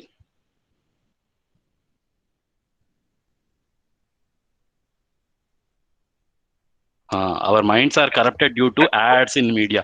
కరెక్టేనండి. సో పోస్ట్ గురించి కొంచెం ఎలాబరేట్ చేయండి అని పెట్టారు సార్. ఓకే ఓకే, అది కూడా చేస్తాను. ఇంకో క్వశ్చన్ కూడా చదివాను, మన యాడ్స్ గురించి అండి. ఓకే, ఈ యాడ్స్ ఎలాంటి యాడ్స్ ఉన్నాయనంటే యూనో ఈ సబ్బు వాడితే తెల్లగా అవుతావు, ఈ నగలు వేసుకుంటే అందంగా కనపడతారు, ఈ చీర కడితే ఇంకా అందంగా కనపడతారు, ఈ బట్టలు మా దగ్గరే బట్టలు కొనండి, మా బట్టలు వేసుకుంటే ఫంక్షన్స్ లో మీరు డిఫరెంట్ గా కనపడతారు.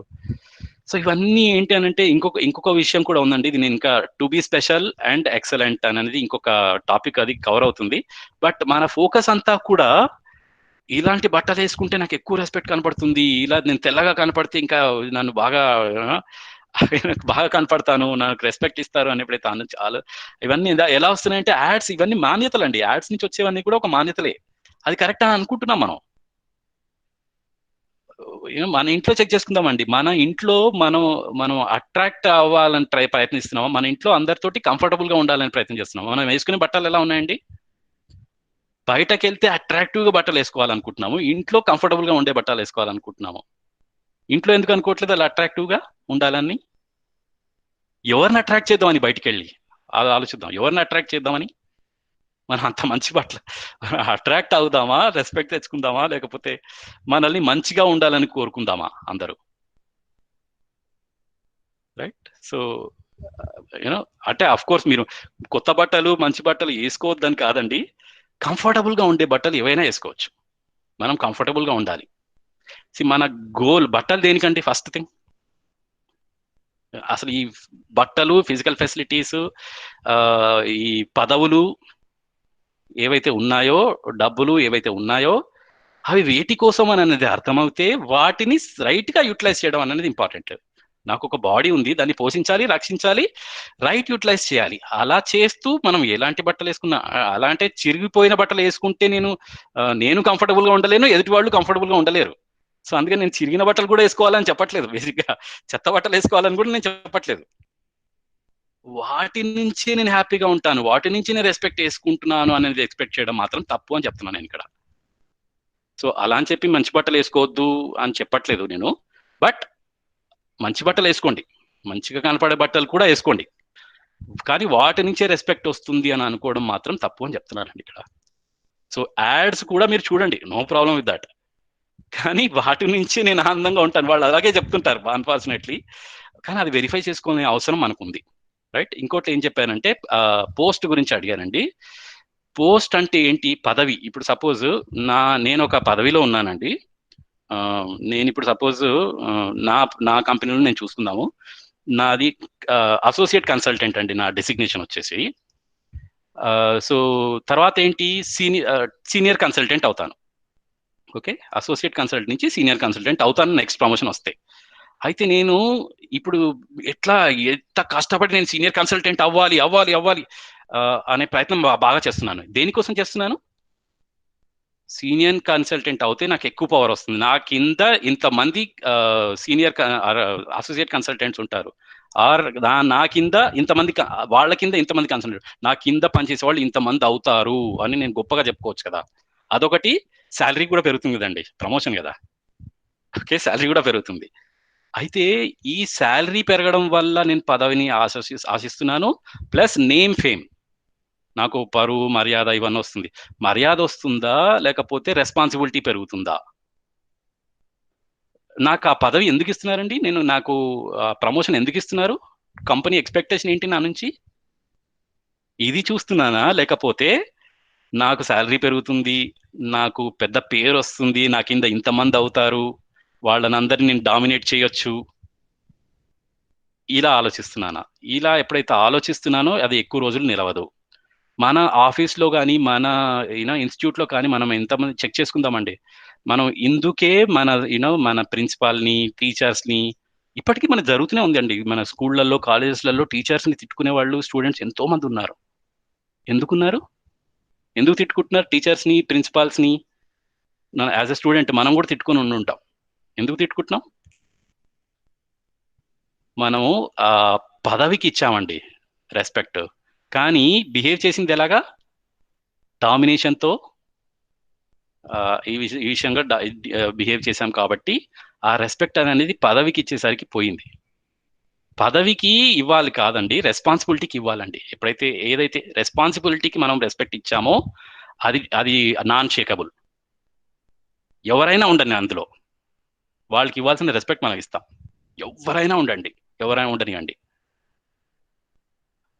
ఎంత చదువుకోని వాడు కూడా నాకంటే ఎక్కువ వచ్చాడు అనుకోండి, వాళ్ళకి ఆ రెస్పాన్సిబిలిటీ ఉన్నట్టే. ఆ రెస్పాన్సిబిలిటీతో వాళ్ళు బిహేవ్ చేస్తున్నానంటే వాళ్ళకి ఆ రెస్పెక్ట్ ఉన్నట్టేనండి. వాళ్ళు చెప్పింది నేను వినాల్సిందే. ఓకే, సో ఇది అర్థమవుతుందండి. పదవి నుంచి వచ్చేది మనకి ఎప్పుడైతే రెస్పెక్ట్ ఎక్స్పెక్ట్ చేస్తామో ఇది అవుతుంది. రైట్. ఓకే, సో ఇది అర్థం కాకపోతే ఏమవుతుందంటే మనము కాంపిటెన్స్ ఏది మనం చూడాల్సింది అంటే కాంపిటెన్స్ లో ఇద్దరి మధ్యలో డిఫరెన్స్ ఉంది. అయితే ఇది ఇంకోసారి మనం ఇంకో విధంగా కూడా చేస్తుంటాం మనం.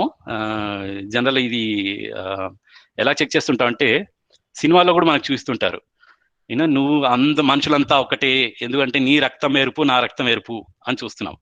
అక్కడ కూడా మనం ఏంటంటే బాడీలోనే చూస్తున్నాం అంటే రక్తం బాడీకి సంబంధించింది. సో దాంట్లో ఏమైపోయింది, అక్కడ తర్వాత బ్లడ్ గ్రూప్స్ వచ్చేసాయి, నీది ఓ పాజిటివ్ నాది బి నెగిటివ్ అనేసాం. అక్కడ కూడా డిఫరెన్షియేట్ ఇచ్చేసాం కదండి. సో ఎప్పుడైతే అంటే నేను చెప్పాలనుకుంది ఏంటి అంటే ఇక్కడ ఎప్పుడైతే బాడీ విషయంలో కానీ ఫిజికల్ ఫెసిలిటీస్ లో కానీ లేకపోతే బిలీఫ్స్ లో కానీ ఎప్పుడైతే డిఫరెన్షియేట్ చేశామో అవి సేమ్ అని అనుకొని వాటి గ్రూపిజము అలాంటివి ఎప్పుడైతే చేశామో డిఫరెన్షియేషన్ ఏదో విధంగా అయితే కనిపించేస్తుంది, ఇంకో విధంగా అయినా కనిపించేస్తుంది. ఎందుకంటే అవి ఎగ్జాక్ట్గా సేమ్ ఉండడం అనేది కష్టం. కానీ ఎగ్జాక్ట్లీ సేమ్ ఉండేది ఈ మూడు మాత్రం ఎగ్జాక్ట్లీగా సేమ్ ఉంటాయి. పర్పస్, ప్రోగ్రామ్, పొటెన్షియల్, ఇందులో ఎక్కడా తేడా ఉండదు. ఆ విధంగా అందుకేనండి మన న్యాచురల్ యాక్సెప్టెన్స్, ఇదన్నీ న్యాచురల్ యాక్సెప్టెన్స్ నుంచే వస్తుంది. సో ఇప్పుడు మిమ్మల్ని అడిగాను అనుకోండి, అందరినీ గౌరవించాలా కొంతమందిని గౌరవించాలా అంటే ఏమంటారు? అందరినీ గౌరవించాలని అంటారు, అందరికీ రెస్పెక్ట్ ఇవ్వాలని అంటారు. అది ఎక్కడి నుంచి వస్తుంది? న్యాచురల్ యాక్సెప్ట్ నుంచి వస్తుంది. అందరినీ రెస్పెక్ట్ ఇస్తున్నామా? అందరికీ రెస్పెక్ట్ ఇస్తున్నామా? ఇవ్వట్లేదు. ఎందుకు అనంటే మనం ఇక్కడ ఉన్నాం కాబట్టి, ఈ కాంపిటెన్స్ ఆధారంగా రెస్పెక్ట్ ఇస్తున్నాం కాబట్టి, బాడీ ఆధారంగా, ఫిజికల్ భౌతిక సౌకర్యాల ఆధారంగా, లేకపోతే బిలీఫ్స్ ఆధారంగా రెస్పెక్ట్ ఇస్తున్నాం కాబట్టి అవి రెస్పెక్ట్ ఇవ్వట్లేదు వాళ్ళకి. సో కాంపిటెన్స్ అంటే ఏంటంటే on the basis of right evaluation of mutual competence I recognise that our complementarity. So ఎదుటి వాళ్ళు నాకు కాంప్లిమెంటరీగా ఉన్నారు అన్నది గుర్తించాలండి. అది ఎలా గుర్తించాలి? నా కాంపిటెన్స్ నేను ఎవాల్యుయేట్ చేసుకోవాలి, నా సామర్థ్యత ఎంత ఉంది అన్నది నేను ఎవాల్యుయేట్ చేసుకోవాలి. ఆ తర్వాత ఎదుటి వాళ్ళ సామర్థ్యాన్ని నేను గుర్తించాలి.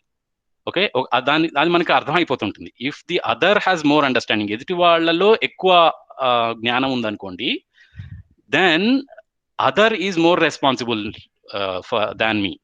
అంటే ఎదుటి వాళ్ళకి రెస్పాన్సిబిలిటీ ఎక్కువగా ఉంటుంది. ఇప్పుడు నాకు ఎక్కువ అండర్స్టాండింగ్ ఉందనుకోండి, నా రెస్పాన్సిబిలిటీ ఎక్కువగా ఉంటుంది. రెస్పాన్సిబిలిటీ అంటే ఏంటి ఇక్కడ? ఎదుటి వాళ్ళని నాకు రెస్పాన్సిబిలిటీ అంటే నాకు ఎక్కువ అండర్స్టాండింగ్ ఉంటే ఎదుటి వాళ్ళని అర్థం చేయించడంలో నా రెస్పాన్సిబిలిటీ ఎక్కువగా ఉంటుంది. That is in relationship. Okay, I'm committed to understand from the other. నేను ఈ ధైర్యం అనేది ఇక్కడే వస్తుందండి.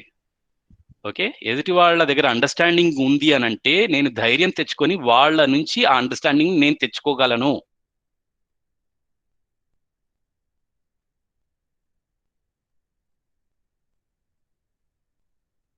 ఏంటంటే if I have more understanding, నా దగ్గర ఎక్కువ అండర్స్టాండింగ్ ఉంటే I am more responsible than the other. ఎదుటి వాళ్ళ పట్ల నేను ఎక్కువ బాధ్యత తీసుకోవాలి. నా దగ్గర ఎక్కువ జ్ఞానం ఉంటే ఎదుటి వాళ్ళ పట్ల నేను నా బాధ్యత తీసుకోవాలి. ఎలాంటి బాధ్యత తీసుకోవాలి? ఎదుటి వాళ్ళల్లో అన్కండిషనల్ గా వాళ్ళు ఎలాంటి బిహేవియర్ ఉన్నా కూడా వాళ్ళు అంటే వాళ్ళ బిహేవియర్, వాళ్ళ తక్కువ బిహేవియర్ ఉంది అని నాకు తెలుసు, వాళ్ళ సామర్థ్య లోపం ఉంది అని నాకు తెలుసు. సో అది నేను యాక్సెప్ట్ చేస్తున్నాను. ఇక్కడ వాళ్ళ తక్కువ బిహేవియర్ ఉంది కాబట్టి వాళ్ళ సామర్థ్యాన్ని పెంచాలి. వాళ్ళు ఎలాంటి బిహేవియర్ అంటే ఇప్పుడు ఎదుటి వాళ్ళు రియాక్ట్ అవుతున్నారండి. ఇప్పుడు ఇంతకుముందు ట్రస్ట్ లో కూడా మనకు వచ్చింది, ఎదుటి వాళ్ళు రియాక్ట్ అవుతున్నారు నేను ఏదో చేసిన దానికి. నేను కరెక్టే చేశాను, ఎందుకంటే ఆ జ్ఞానం నాకు ఉంది కాబట్టి నేను కరెక్టే చేశాను. ఎదుటి వాళ్ళకి అది నచ్చలేదు, వాళ్ళు రియాక్ట్ అయ్యారు. అలా అని చెప్పి నేను కూడా రియాక్ట్ అవుతే ఏమవుతుంది? ఇష్యూ అవుతుంది. అంటే వాళ్ళకి ట్రస్టే లేనట్టు అప్పుడు ఫస్ట్ థింగ్. కానీ రియాక్ట్ అవ్వకుండా నేనేం చేయాలి అని అంటే, అలా రియాక్ట్ అవ్వకుండా అన్కండిషనల్గా వాళ్ళని యాక్సెప్ట్ చేస్తూ వాళ్ళకి ఇంకా మంచి ఏమంటారు సామర్థ్యాన్ని పెంపొందించే ప్రయత్నం చేస్తాను అనే అండర్స్టాండింగ్ నాలో ఉంటే అప్పుడు నేను వాళ్ళకి హెల్ప్ చేయగలుగుతాను. నేను ఇంతకుముందు అన్నాను కదండి, ఎదుటి వాళ్ళు ఏమంటారు మన సామర్థ్యాన్ని అంటే వాళ్ళ కోపం వచ్చింది అనుకోండి, నేను వాళ్ళని పాపం అని అంటాను. ఎందుకంటాను పాపం? ఎందుకంటే వాళ్ళకి అగ్రెసివ్నెస్ వచ్చింది, వాళ్ళు ఎక్సైట్ అయ్యారు, వాళ్ళు కోప్పడుతున్నారు అని అంటే వాళ్ళలో వాళ్ళ బాధ వాళ్ళకే ఉన్నట్టు, ఆ అన్హ్యాపీనెస్ వాళ్ళకు ఉంది. సో వాళ్ళకి ఏదో హెల్ప్ చేయాలి అని అర్థం అండి. సో ఆ స్టేట్మెంట్ ఇది ఇక్కడ చెప్తున్నారు. అప్పుడు నేనేం చేస్తాను, ఇంకో విషయం ఏం చేస్తానంటే I'm committed and facilitate that understanding. వాళ్ళకి ఈ అండర్స్టాండింగ్ నేను ఇవ్వాలి అని నేను కమిట్ అవుతాను అని అనేది నాకు అర్థమవుతుంది. ఓకే, అండ్ అది ఇంకొక కండిషన్ కూడా ఉంది, other is assured in relationship. అది ఇద్దరి మధ్యలో రిలేషన్షిప్ ఉంది అని ఎదుటి వాళ్ళు కూడా గుర్తించగలగాలి. అప్పుడు మాత్రమే నేను చేయగలుగుతాను. ఇమ్మీడియట్ గా నేను వాళ్ళని ఫిక్స్ చేయాలని నేను కూర్చుంటాను అనుకోండి, నీకు కోపం వస్తుంది, నువ్వు అన్హ్యాపీగా ఉన్నావు అని చెప్తే ఇంకా ఎక్కువ రైజ్ అవుతారు అప్పుడు. ఓకే, సో ఫస్ట్ వాళ్ళకి టైం ఇవ్వాలండి. అది కూడా వాళ్ళకి టైం ఇవ్వడం అనేది కూడా వాళ్ళ సామర్థ్యాన్ని పెంచడమే. ఫస్ట్ మనం కామ్గా ఉండాలి, ఎందుకంటే మనం ఇప్పుడు ఏమి చెప్పినా కూడా వాళ్ళు వినే పరిస్థితిలో లేరు.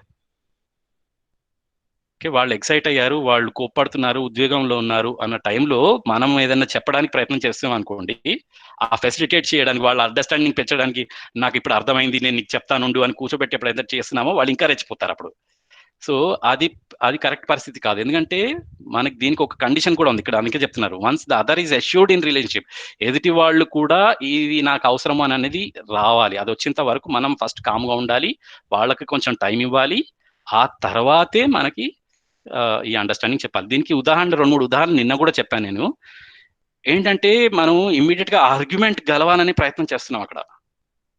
మన ఫోకస్ అంతా ఆర్గ్యుమెంట్ గెలవాలి అంటే మనం ఎంత కరెక్ట్ అయినా కావచ్చు, మనం ఆర్గ్యుమెంట్ అంటే మనం చేసేది కరెక్టే అయితే ఎప్పుడైనా చెప్పొచ్చు అండి. జీవిత కాలం ఉందండి మనకి. ఎంత టైం ఉంది మనకి? వాళ్ళతో సంబంధం ఇంపార్టెంట్ అనుకుంటే మన జీవిత కాలం అంతా మన ఇద్దరం కలిసే ఉండొచ్చు. ఎప్పుడైనా చెప్పొచ్చు, నువ్వు తప్పు, నువ్వు కరెక్ట్ కాదు, తప్పు అని అన్నది మంచిగా మాట్లాడుతున్నప్పుడైనా చెప్పొచ్చు. అప్పుడు ఆ టైంలో వాళ్ళు ఇంకా ఎక్కువ అర్థం చేసుకునే ఛాన్సెస్ ఉంటాయి. ఇప్పుడే నేను గెలవాలి, ఇప్పుడే నేను చెప్పాలి అని ఎప్పుడైతే అనుకుంటామో అది నేను ఆర్గ్యుమెంట్ విన్ అవుతాను కానీ ఫ్రెండ్ని కోల్పోతానండి. ఆర్గ్యుమెంట్ గెలవడం మీద ఫోకస్ పెడితే ఫ్రెండ్ని కోల్పోతాను, సంబంధం అక్కడ పెడితే ఫ్రెండ్ని గెలుస్తాను. నేను తప్పైనా సరే ఆర్గ్యుమెంట్ నేను తప్పైనా సరే నేను గెలుస్తాను, నేను గెలవడం అనే ఫోకస్ కాకుండా నేను కూడా, అది ఫస్ట్ పాయింట్ అండి, ఈ ఫస్ట్ పాయింట్.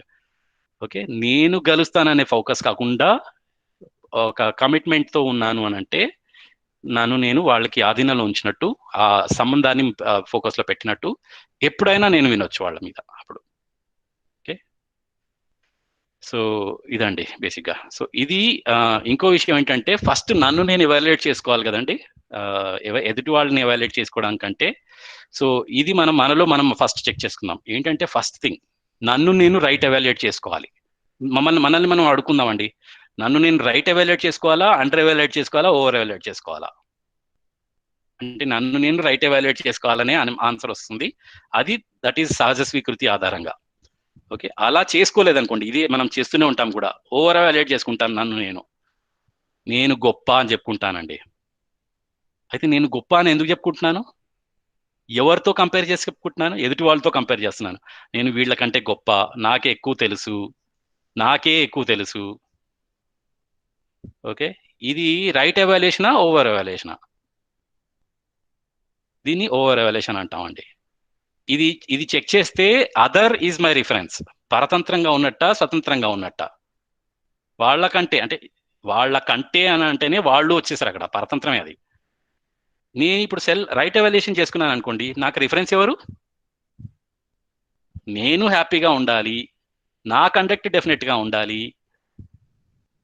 ఓకే, నన్ను నేనే రైట్ ఎవాల్యుయేట్ చేసుకోవాలి, నాకే కాన్ఫిడెన్స్ ఉండాలి. ఇదంతా నన్ను నేనే చెక్ చేసుకుంటున్నాను. నన్ను నేను హ్యాపీగా ఉండాలి అని అనుకునేది నా సహజ స్వీకృతి, వేరే వాళ్ళ రిఫరెన్స్ లేదు అక్కడ. ఓకే, సో ఇది స్వతంత్రంగా ఉన్నప్పుడు. ఓవర్ ఎవాల్యుయేషన్లో పరతంత్రంగానే ఉంటామండి, ఎందుకంటే కంపారిజన్ చేస్తున్నాం కాబట్టి. అదే ఒక్కోసారి అండర్ ఎవాల్యుయేట్ చేసుకుంటాం మనల్ని మనం. నేను ఏ పనులు సరిగ్గా చేయలేకపోతున్నాను, నేను వేస్ట్, వాళ్ళు చూడు ఎంత మంచిగా చేస్తున్నారు, ఇది కూడా మనం అనుకుంటుంటాము ఒక్కోసారి. దానివల్ల మనకు వచ్చేది డిప్రెషన్తో ఏమైనా మంచి పనులు చేయగలిగామండి అసలు? ఓకే, సామర్థ్య లోపం ఉంది, అది గుర్తించాలి. అంతేకాని నేను ఏమీ చేయలేను అంటే అర్థం ఏంటండి?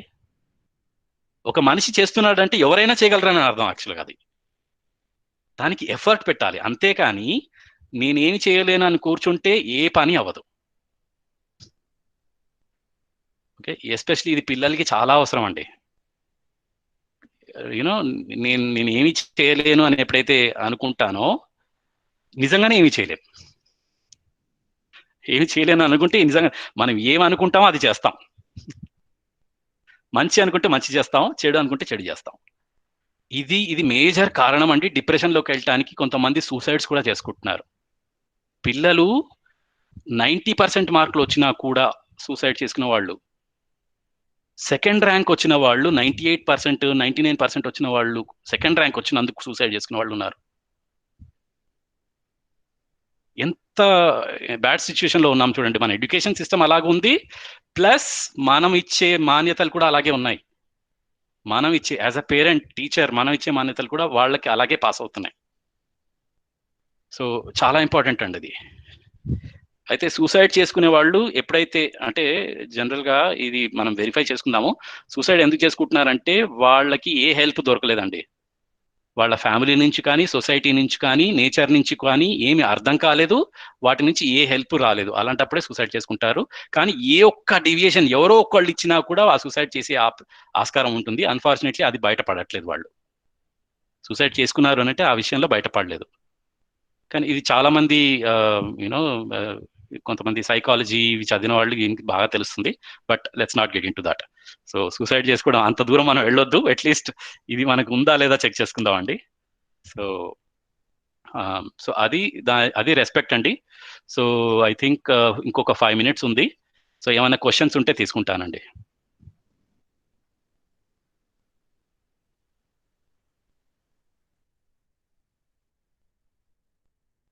Can you please post? అది చెప్పాను ఇంతకుముందు. Is there any English class? Okay. Potential గురించి ఒకసారి రిపీట్ చేయండి అని అన్నారండి. పొటెన్షియల్ అంటే నా క్షమత, సో ఇవన్నీ నన్ను నేను సుఖంగా ఉంచుకోగలుగుతాను, నా ఫ్యామిలీ గురించి అర్థం చేసుకోగలుగుతాను, సమాజం గురించి నేను అర్థం చేసుకోగలుగుతాను, అండ్ నేచర్ గురించి నేను అర్థం చేసుకోగలుగుతాను. ఇది నేను అర్థం చేసుకోగలుగుతాను, మీరు అర్థం చేసుకోగలుగుతారు, అందరూ అర్థం చేసుకోగలుగుతారు. ఇది పొటెన్షియల్ అండి, క్షమత. మీరు అర్థం చేసుకోగలుగుతారా లేదా అని అంటే మీరేం చెప్తారండి అందరూ? ఇప్పుడు మన ప్రయత్నం కూడా అదే కదండి, అర్థం చేసుకునే ప్రయత్నమే చేస్తున్నాం కదా. కానీ దీన్ని బట్టి మీకు అంటే ఈ కంటెంట్ మీకు అర్థం అవుతుందని అనుకుంటున్నారా, అవ్వదు అని అనుకుంటున్నారా? ఓకే, అర్థమవుతుంది కదండి, రైట్? సో అంటే దీనిని అర్థం చేసుకోగలను అంటే ఇప్పుడు ఇమీడియట్గా అర్థం అవ్వకపోవచ్చు, అంతా అర్థం అవ్వకపోవచ్చు, కానీ అర్థం అవ్వచ్చు అని కూడా ఉంది. ఆ పొటెన్షియల్ అయితే ఉంది, మీ దగ్గర ఉంది, నా దగ్గర కూడా ఉంది. ఓకే, అది పొటెన్షియల్ అండి, క్షమత. అలాగే కాంపిటెన్స్ అంటే దాన్ని ఎంతవరకు నేను అర్థం చేసుకోగలను, ఎంత టైంలో అర్థం చేసుకోగలను అనేది ఒక్కొక్కళ్ళది ఒక్కొక్క కాంపిటెన్స్ ఉంటుంది. నేను తొందరగా అర్థం చేసుకోగలను, కొంచెం లేట్గా అర్థం చేసుకోగలను. దాంట్లో డిఫరెన్సియేషన్ ఉంది. సో దాంట్లో డిఫరెన్స్ ఉంది, రైట్? సో ఇంకేమైనా క్వశ్చన్స్ ఉన్నాయండి?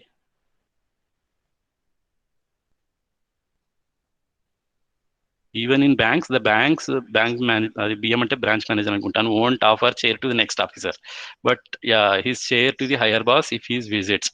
ఓకే, సో యా అది జరుగుతుందండి. ఎప్పుడైతే మనం ఫోకస్ అంతా కూడా మన పదవి మీద ఉందనుకోండి, పదవితో రెస్పాన్సిబిలిటీ పెరుగుతుంది అనే అర్థమవుతే, ఆ రెస్పాన్సిబిలిటీనే ఇంపార్టెంట్ అనే దాని మీద ఫోకస్ పెడితే మనకి ఆ రెస్పెక్ట్ గురించి కరెక్ట్గా అర్థమవుతుందండి.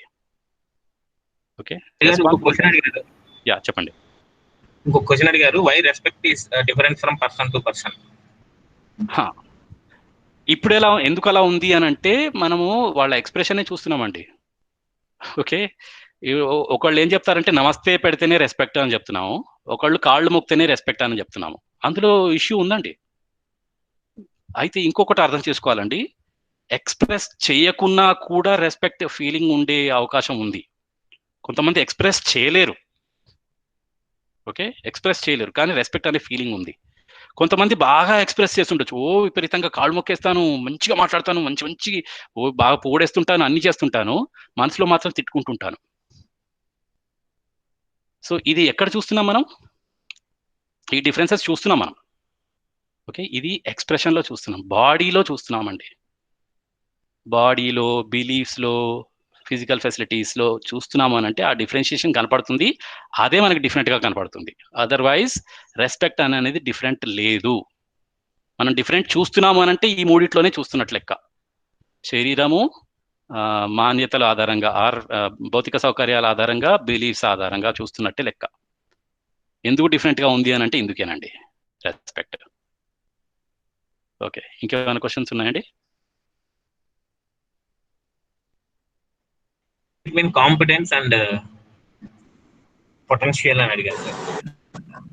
Okay, difference between competence and potential అంటే, ఇప్పుడు కాంపిటెన్స్ అంటే నా సామర్థ్యత అండి, అది ఒక్కొక్కళ్ళకి ఒక్కొక్క సామర్థ్యత ఉంటుంది.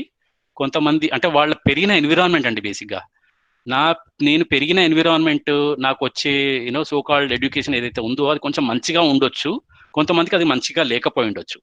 అది నా సామర్థ్యత.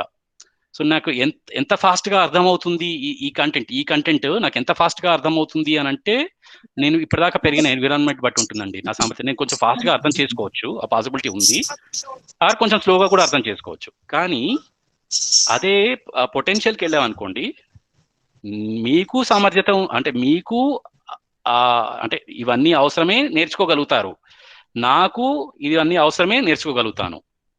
ఈ విషయంలో చూస్తే ఇద్దరికీ సేమ్, ఇద్దరు నేర్చుకోగలుగుతాము. అది క్షమత అండి, పొటెన్షియల్. కానీ ఎలా నేర్చుకోగలుగుతాం, ఎంత నేర్చుకోగలుగుతాం అన్నది డిఫరెంట్గా ఉన్నాయి. ఇది సామర్థ్యత. సార్, యా చెప్పండి. ఏ ఉద్యోగస్తుడైనా ఆయన ఎదురుగుండా వచ్చే ఎంప్లాయీ కానీ కస్టమర్ కానీ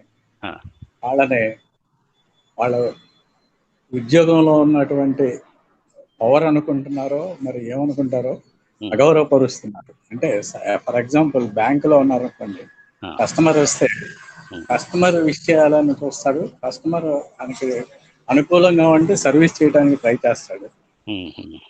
యాక్చువల్గా కస్టమర్ మూలాన ఎంప్లాయీ బతుకుతున్నాడు, అలాగే సిటిజన్ మూలాన ప్రతి గవర్నమెంట్ ఎంప్లాయీ బతుకుతున్నాడు. కానీ వాళ్ళ ఉన్న పదవి మూలాన వీళ్ళని కించపరుస్తున్నారు అనేది నా ఉద్దేశం. సో అంటే బయట సొసైటీలో అలా ఉందండి. ఫస్ట్ అలాగే ఉంది, ఎందుకంటే వాళ్ళకి అర్థం కాలేదు, అది వాళ్ళ సామర్థ్య లోపం. అది యాక్చువల్గా ఫస్ట్ మనకు ఉందా లేదా చెక్ చేసుకుందాము. ఆన్ టాప్ ఆఫ్ దట్ వాళ్ళ సామర్థ్య లోపం ఉంది అని అంటే మనం వాళ్ళకి హెల్ప్ చేయాలండి. వాళ్ళు అలా చేస్తున్నారు అంటే ఇమీడియట్ గా మనం చేయలేకపోవచ్చు, అది మన సామర్థ్య లోపము. బట్ ఫస్ట్ ఆఫ్ ఆల్ మనకి ఈ పదవి మీద వ్యామోహం ఉందా లేదా చెక్ చేసుకుందామండి. పదవి మీద వ్యామోహం ఉండడంలో తప్పలేదు, రెస్పాన్సిబిలిటీ తీసుకోవడంలో తప్పలేదు. నేను ఎక్కువ రెస్పాన్సిబుల్ అవుతాను, ఎక్కువ మందికి హెల్ప్ చేస్తాను ఈ రెస్పాన్సిబిలిటీ తీసుకొని అని అనుకోవడంలో తప్పలేదు. కానీ పదవి మీద వ్యామోహం అంటే ఏంటంటే నాకు డబ్బులు కావాలి, ఎక్కువ పవర్ కావాలి అనే ఉద్దేశంతో పదవి తీసుకుంటున్నామంటే ఎక్కడో ప్రాబ్లం ఉంటుంది. అది నేను సఫర్ అవుతాను, ఎదుటి వాళ్ళు కూడా సఫర్ అవుతారు ఆ విషయంలో. అందుకే మన కిందున్న వాళ్ళని మనల్ని తిట్టుకుంటారు అప్పుడు. మా TCS లో కూడా ఇది చాలా జరుగుతుందండి. మేనేజర్స్ ని బాగా తిట్టుకుంటాం మేము. ఈ మేనేజర్స్ నాకు మంచి రేటింగ్ ఇవ్వడు, మంచి అప్రైజల్ ఇవ్వడు, ఎక్కువ వర్క్ ఇస్తాడు. ఎందుకు తిట్టుకుంటున్నానండి మేనేజర్స్ ని? వాళ్ళ సామర్థ్య లోపం ఉండొచ్చు, కానీ వాళ్ళు కూడా వాళ్ళ సామర్థ్య లోపం వల్ల, వాళ్ళకి అండర్స్టాండింగ్ లేకపోవడం వల్ల వాళ్ళు ఏం చేస్తున్నారంటే పదవి మీద వ్యామోహంతో మాత్రమే ఆ పదవిలో ఉండి కొంచెం డామినేట్ చేయడానికి ప్రయత్నం చేస్తున్నారు. కానీ వాళ్ళకి మనం హెల్ప్ చేయాలి, అంతేకాని వాళ్ళని తిట్టుకుంటూ ఉంటే వాళ్ళని మనము డిస్రెస్పెక్ట్, వాళ్ళు మనల్ని డిస్రెస్పెక్ట్ చేస్తున్నారు, విచ్ ఈజ్ ఓకే. ఎందుకంటే వాళ్ళని చేంజ్ చేసే కెపాసిటీ నా దగ్గర లేదు ఎలాగూ. బట్ నేను వాళ్ళకి రెస్పెక్ట్ ఇస్తున్నానా లేదా, ఆ పదవికి రెస్పెక్ట్ ఇస్తున్నానా లేదా చూసుకోవాలి. అలా మెయింటైన్ చేస్తూ ఉంటే ఆబ్వియస్ గా మనం మంచిగా ఉంటాం, వాళ్ళు మనల్ని ఇన్ఫ్లుయెన్స్ అయ్యే ఛాన్సెస్ ఉంటాయి, కానీ అది ఫోకస్ కాకూడదు.